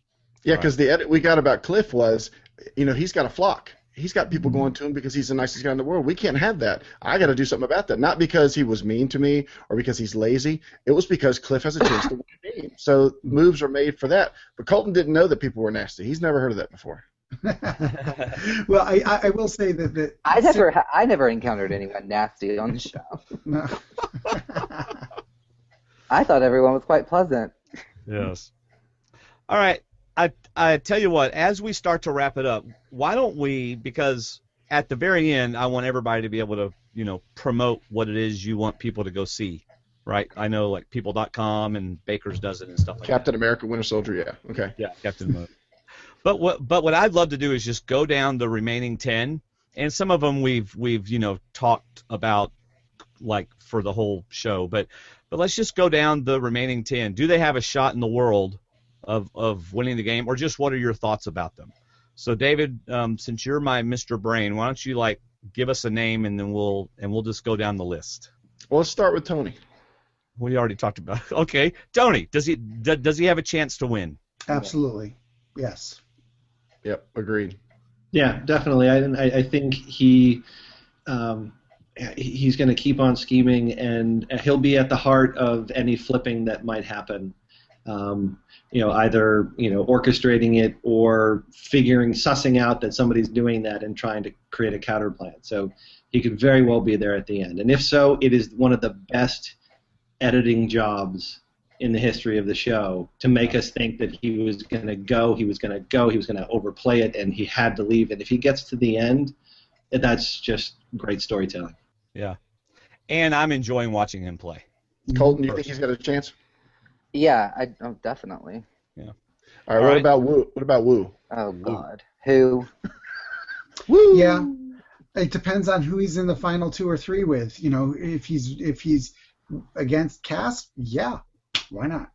Yeah. Yeah, there's very few permutations that he can win against, and getting there is going to be a long road because his name, even when if he's with people and they've got the numbers, his name will be kicked around every single time as, when are we going to get him gone? We have to get him gone because we can't let him get down to the final 6 and run off a few immunity challenges. I feel like that's what he's going to do. I see him as like Fabio. Like, he's going to be that guy that you never get rid of because he's not really a threat, and then all of a sudden he's kicking your ass in all the challenges at the end, and then he's sitting at the end, and you've just, flipped. This might be parallel to Nicaragua, where they flipped and flopped so much on everybody that by the time they got to the end, Fabio was the only one that hadn't backstabbed anybody. Right. Yeah.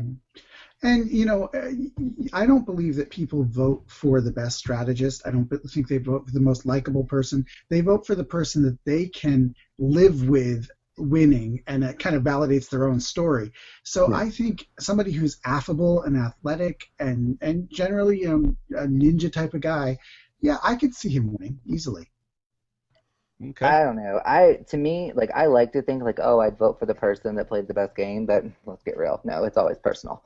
Like, Right. I would definitely vote for who I liked the most, whether they were a multimillionaire or, a homeless person.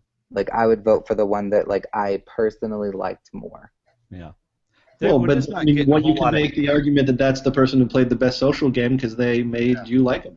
For Yes. 39 days, If yeah. I liked them, they played a spectacular social game.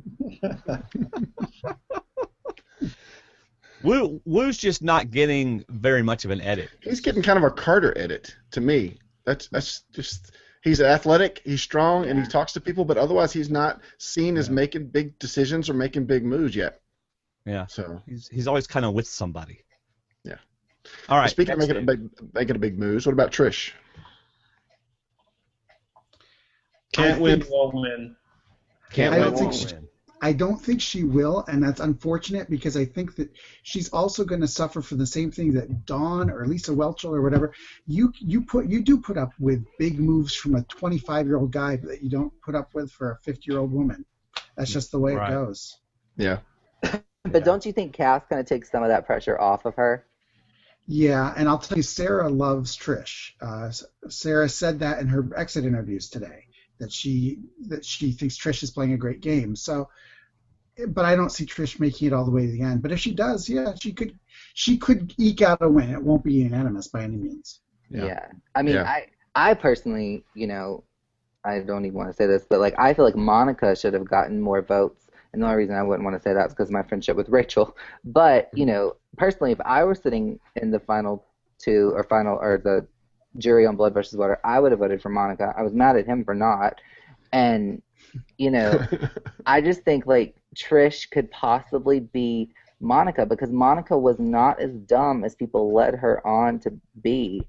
And, I do think that she knew what she was doing. And I think she knew, obviously it's kind of different because Trish is not in the financial situation that Monica's in. So people don't want to take her for those reasons. But I think that, do you see where I'm going with this? Like, I think that Monica and Trish could kind of be parallels of each other.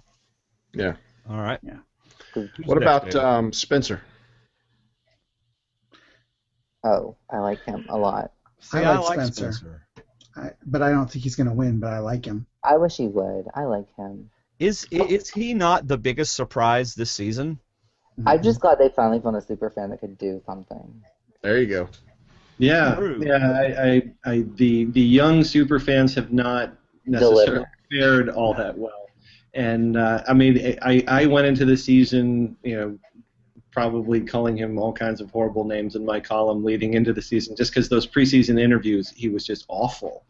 But yeah, great turnaround. Would love to see him get there. I don't think he's going to get there. Yeah, but I sure am enjoying watching him play and watching how he handles people. I'm really enjoying watching that. He's really mature for his age. Like, that's what I said in my little column or my countdown or whatever. He actually has, like, social skills, which is where I feel like, Cochran and I lacked a lot. Whereas Cochran was insecure, I was just, like, abrasive.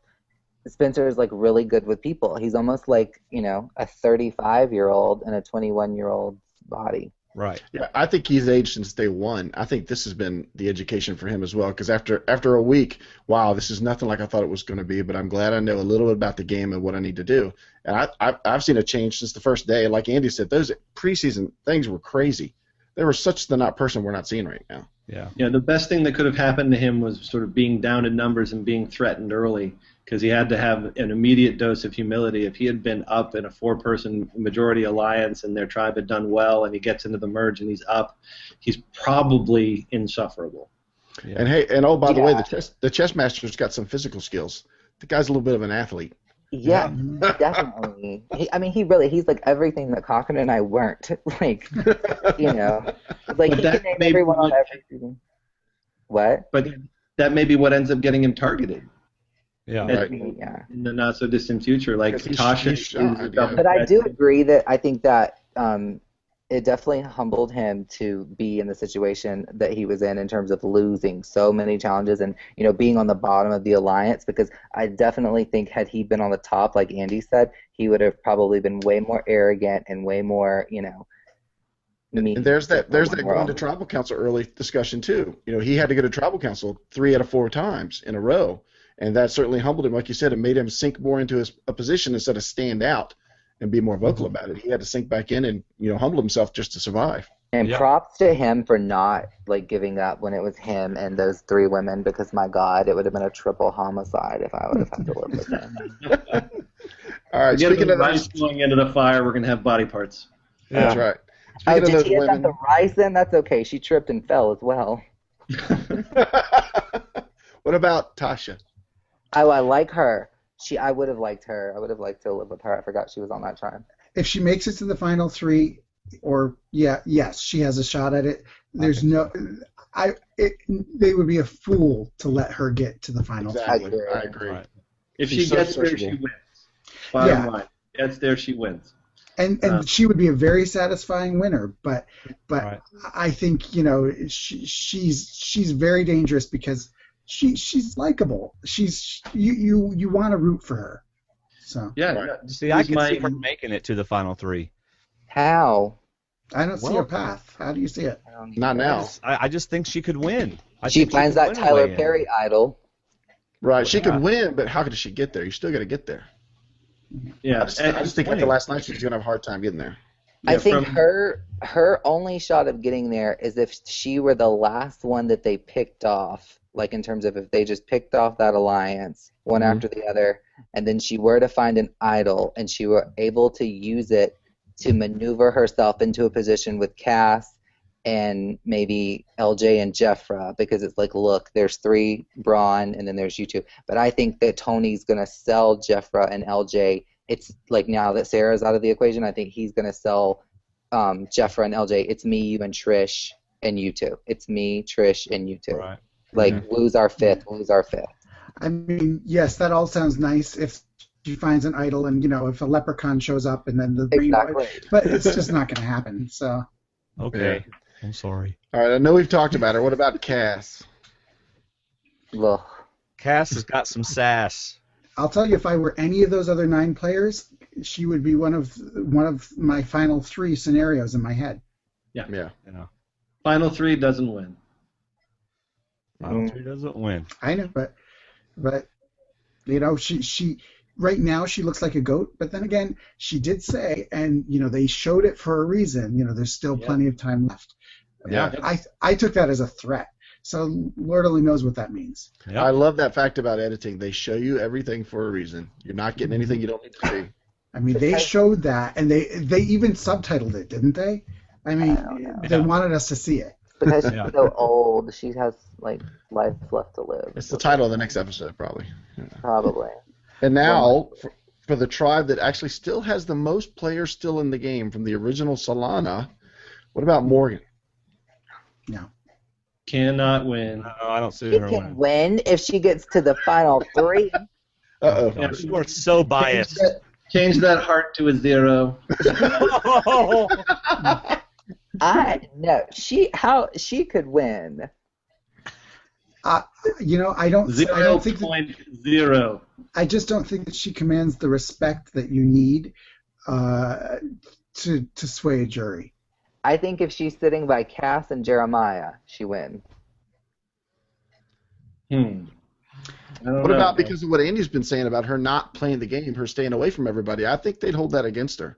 I mean, if Jeremiah's been playing more than her, I would lean towards some. If I wasn't close to either one, I would look for the one that actually played more of a game. Even Cass, whether she backstabbed me or not, for somebody that didn't do anything. But I mean, Morgan even the rest of them- tried to play. Like Morgan, I mean, she fought to try to get Jeremiah's vote. Like, she's just been on the bottom the whole time. You guys talk about like Tosh kind of having to rise. Like, I feel like Morgan has had to kind of like find somewhere to go the whole time too.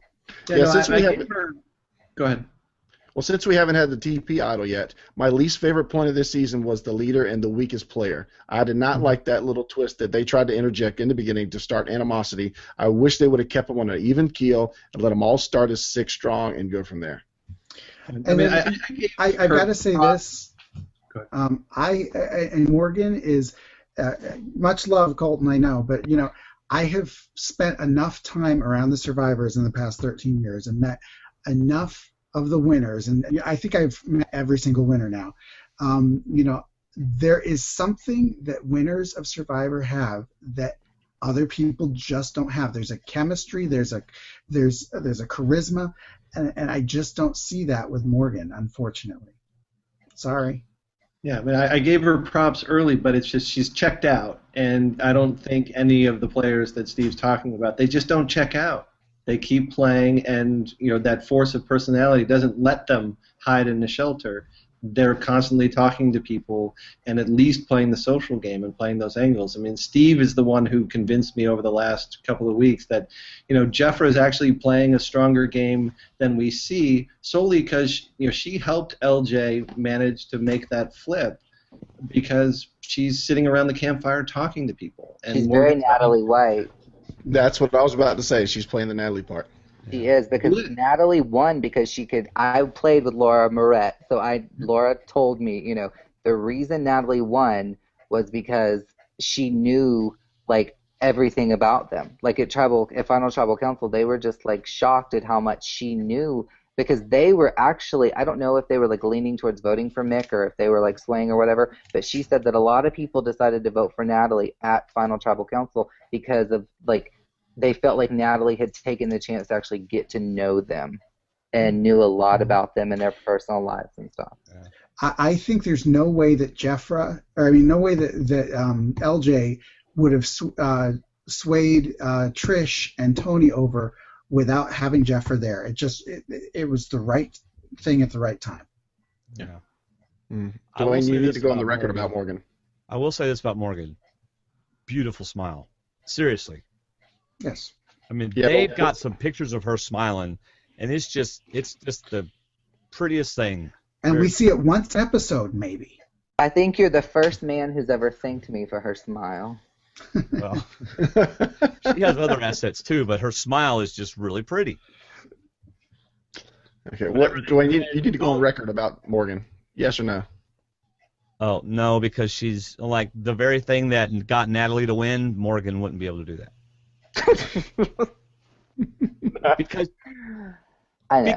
because she doesn't talk to anybody, right? I know. I mean, I feel like I have to say that. Well, of course. All right, who's next, David? Jeremiah. Oh God! If I don't like the country boy, something's wrong. He's just a laid back country boy. No, this is a laid-back country boy. He's like an annoying gnat that won't go away. I wouldn't go that far, but I don't see a path for him now. No, I don't. I don't even see him getting to the final three now, unfortunately. Yeah, I mean, the thing that constantly hits me about him is he really goes into every tribal having no clue what's about to happen. Oh, ever.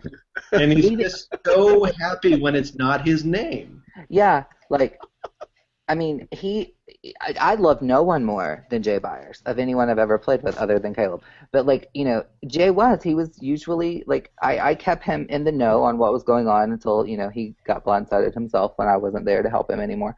But, you remember he used the term bum puzzled? Well, Jeremiah is bum puzzled at every tribal. He has no idea. Even when he's the swing vote, he's not really sure that person's going home. I think he's Bon Jovi living on a prayer out there. Yeah, no, I mean, at this point, it's just going to be all shucks. Wherever I go, thank you for having me. Yeah. This was a great experience. This is where... Sorry. I just had a Sylvia Brown moment. This is Jeremiah's future. Hey, y'all, congratulations. I just want to say I appreciate y'all having me here. The one of y'all that's going to get my vote tonight is going to be the one that can pick the number closest to my favorite number. That will be Jeremiah. Well, of course, you have to pick something low because he probably doesn't know many high numbers. Oh, man. I will tell you this. I think if I had to predict for the next episode who's a target, Jeremiah, because they're if the dominant tribe is going to start picking him off, he's going to be one of the first ones to go. Yeah. And I've been writing about it for the last couple of weeks. The edit screams for his story to end. Yeah, it has for a couple of weeks. That might have been me you heard screaming for it to end. All right, listen, I think we Jeremiah, buried him. I like you. So I do too, because we've talked on Twitter. So I think he's pretty nice. But anyway, No, I mean jokes. I guess I have the same curse of the cruel soundbite that Colton has. But Yeah. I mean, Jeremiah's a nice guy, but he's just overmatched. yeah. Well, I think we buried him. So let's go on to Jeffra. Oh, I love her. Hello. I could know, watch Jeffra play all day long. For strategy reasons, Dwayne. For survivor reasons, not Do you for. think Jeffra's prettier than Morgan? Yeah, probably. No, Well, not quite. it's different. It's different. I'll say. I'll tell you this: that Jeffra. I mean, there is something that the young blonde girl does have going for her. That we could see a Tony and Jeffra moment where suddenly they give it to her because she's just so darn likable. I mean, that happened. Yeah. Mm-hmm. I mean, Yep. But no, I think LJ had it right when he separated the cute, adorable, and the super hot. Very true. Right. I do wonder, though. I mean, as always, it comes down to jury composition. That does this group, knowing given that they know their survivor and they're aware of who Natalie White is, and when you talk, Steve, about the people pick the winner based on something that validates their own story and their own narrative, and the narrative of the season, do they create another Natalie White given how that season is trashed for having Natalie White as its winner? Does that work against her? I'm not saying it does. It's just something. It could. But it's all very nice to say I love Survivor and I'm going to go in there and I'm going to vote for the best person and everything. But a lot of people's feelings are hurt. Look at Twitter, and when you see that, that all of that's out the window, and it's just going to be how they feel in those moments where they're writing down the name. Well, Right. Steve, who would you vote for? Like between Russell and Natalie, if you were on that jury, who would you have voted for? There's no way in God's green earth that I would ever play Survivor, so I probably wouldn't be in a situation to vote. But I probably would have gone for Natalie, to be perfectly honest. Though I do actually personally like Russell very much. Would you have voted Natalie against Russell, or just voted Natalie because you wanted her to win? I think I would have voted for her because I wanted her to win. Okay. I don't know. Maybe I have a weakness. And see, we also don't know the social game that she played. None of us, were obviously there, so we don't know how close she got to people. And that could be Jeffra's thing too. When you get to the end, Tony played a good game, but like Colton said, I like Jeffra. We got to know each other. We were friends the last 14 days. Yep. All right, and then we finally have LJ. Absolutely. Yeah. He could totally win this game. Yeah. I've actually moved my pick. Sarah was my preseason pick, and obviously I had to move it, and I had to move it to LJ. Of course, every single time, it's the dichotomy of this kind of decision. We say, LJ, yeah, he can win this game, and is that not the reason why he won't win this game? Because the other players in the game probably see him the exact same way. Like, he can win this game, we have to get him gone before he wins this game. Right. His is so sort of strange and so quiet, partly because of who he is. But is he? I mean, I keep saying, and sort of, trashing the chances of some of these players. Some of them have to get to the final three. Yeah. I don't know who they are, And but I don't think LJ gets there. I think he's going to get close, but they're going to want him gone. I think that one of the, I don't take a lot of what Jeff Probst says to the bank, but I think that he was right on in this. Like, every time before we've started a season, he says, the cool thing about Survivor is you could play the same seasons over, 20 different times and get a different winner every time. And that is so true. You look at the past, this is what, the 28th season, 27 seasons, look at how diverse the winners are. Right. And, look at how, not even how diverse they are in terms of, physicality, but, how diverse they are in terms of, personality, how they, their approach to the game, what was more important. And I think that's what's kind of cool about this season is it's really brains, brawn, and beauty. We say that the people that have won this season, they've either done it because they've been able to win challenges, or they've been able to, strategically maneuver, or they've been able to charm people. And so this season really is supposed to set the record straight. But the question is it really? No, because if we did it again, next season, somebody different would win. Right. All right. So, Andy, let's start with you. You do well. Why don't you tell people what you want them to go see and read? Well, I would say go read Steve because he's going to have stuff out before me, and it's better than what I do. But if I'm going to plug my own stuff, I'll be dropping a column over the weekend, Baker's Dozen, over at True Dork Times. I'm not sure yet what my theme is going to be, largely because there's just so much to talk about. Right. It's 10,000 words or less. Well, that's just it. It's like I keep telling myself, like, I'm going to have to do this one in sound bites because there's so much to write about, and I have a hard enough time keeping myself under 5,000 words as it is. And just include a link to this podcast. Just include a link to that. It's all in here. Well, actually, I may end up leaning on that, just saying, everyone, just go and listen, and I'll augment with a little bit here. There you go. Yeah. We always appreciate plugs. Thank you very much. And Colton? Yes, I would like everyone to go see the movie Maleficent because I think it's going to be good. Okay. And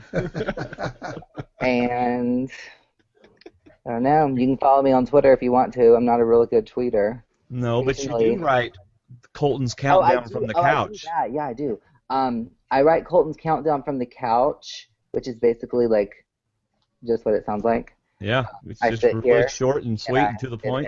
It is. And I rank the remaining players. Yeah, and that's on our website, SurvivorTalkWithD&D.com. Steve? Well, obviously, people.com is where my work is, or actually you could pick up a copy of the magazine and pay my salary. That would be great. And then the other thing is, oh, I love subscribers. I love you guys. But also follow me on Twitter at Steve Helling. I am pretty good at generally following back if you're actually somewhat interesting. And, I think that's where I put all of my Survivor stuff. I do some other work as well. Survivor's not my only thing. So if you want to see me with my arms around celebrities, follow me on Twitter. There you go. I'm just checking to see if you follow me on Twitter. I think I did. I was thinking the same thing. I bet it doesn't follow me. I find you mildly interesting. I might follow you on Twitter so we all check our phones. I'm like, I never follow people back. Sorry. Well, what I should say is I'm actually blocked from favoriting your tweets. I don't know why. I tried to favorite one today, and it said I couldn't. I'm sorry. I'll try to fix that. I don't even know. How do you block someone from doing that? I don't know. I don't even really know how to work Twitter. I just know, like, hashtag. I'll just throw a good hashtag up there. Occasionally I'll take a Game of Thrones quiz and tweet about it. Steve's even got the blue check beside his, so you know it's I am a verified Twitter user. Okay, I just followed. I follow you back. I need to admit I wasn't following before. Oh, dude. I know, it called me out. Yeah, I wonder if I'm following. Look, I just followed you back, so there we go. Hey, I'm somebody. I'm mildly interesting. You're mildly interesting. Yeah. Right. Of course, Twitter doesn't tell you whenever you get unfollowed by him.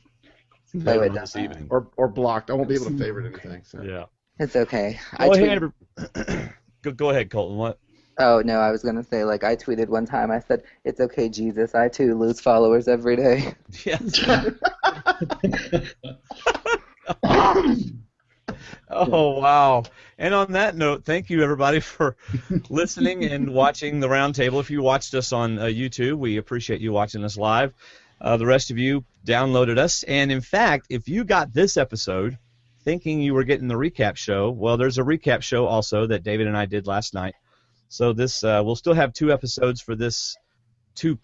episodes for this episode of Survivor in our iTunes feed. Thank you guys for showing up. I hope you had fun. This was a lot of fun. Thank you. Yeah, truly a pleasure. So music for tonight's show is, I don't know, one of my parodies. So hope you enjoy it. That's all I got. How about you, Dave? I'm good. All right, bye, everybody. Bye. See you. All right. Good night. We talked our strategies in vain. Though Trish, a simple plan I tried. We talked some more, my trust you tore. A queen you would not be denied. Don't you ever say I just walked away. I tried talking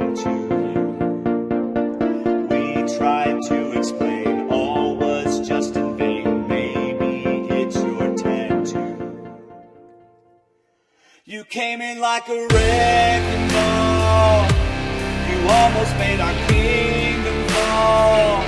You must think that you're the queen of all.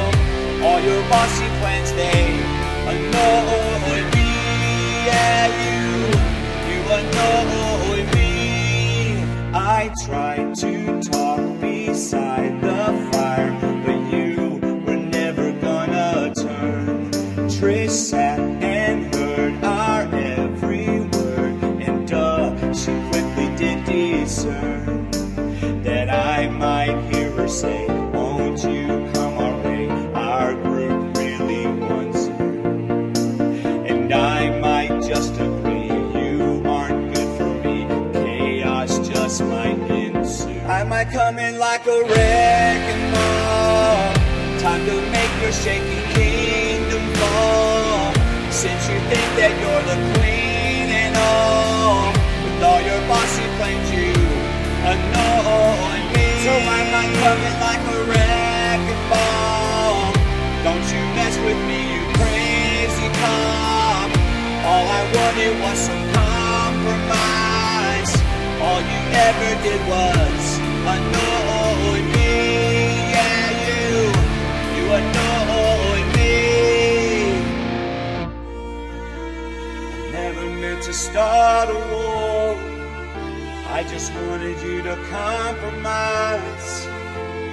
Maybe even shut your mouth before I must apologize. I never meant to start a war. I just wanted you to compromise. Now I have to improvise. You don't see my plan or my sleight of hand. It's time to blindside you. It's time to bring out chaos cast. Just shake things up and show my sass. No one knows how dangerous I am, but tonight they all will. They all will see. This time I brought out chaos cast. Made you look like you were middle class. As your torch was snuck, you couldn't grasp how I took your crown and crowned me. Yeah, you crowned me. Yeah, you crowned me.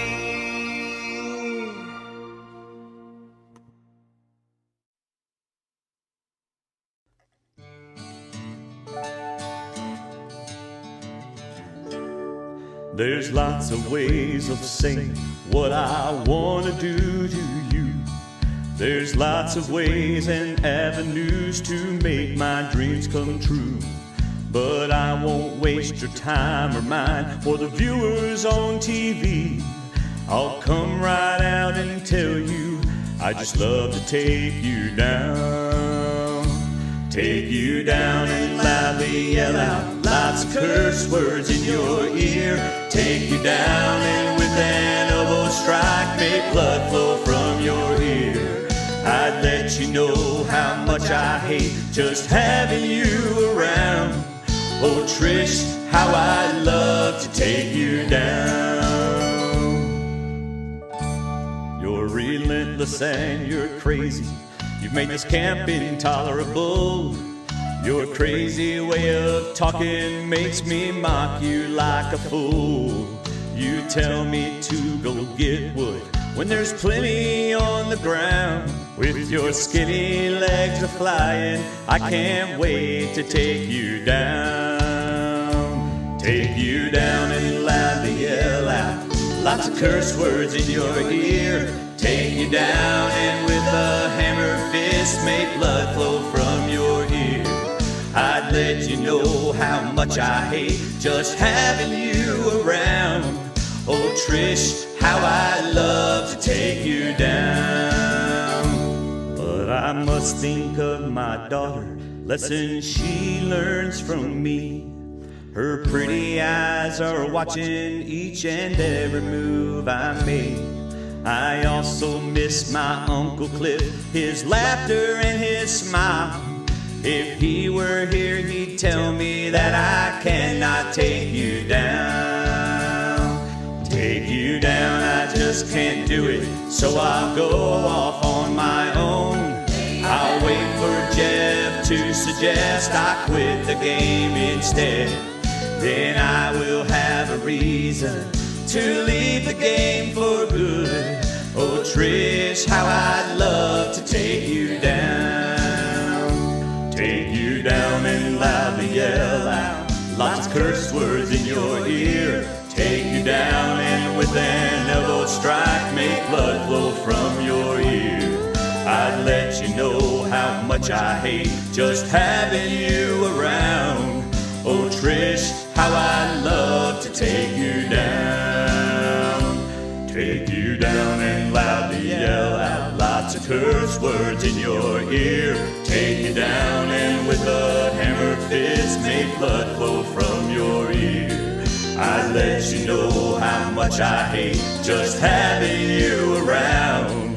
Oh, Trish, how I'd love to take you down. Oh, Trish, how I'd love to take you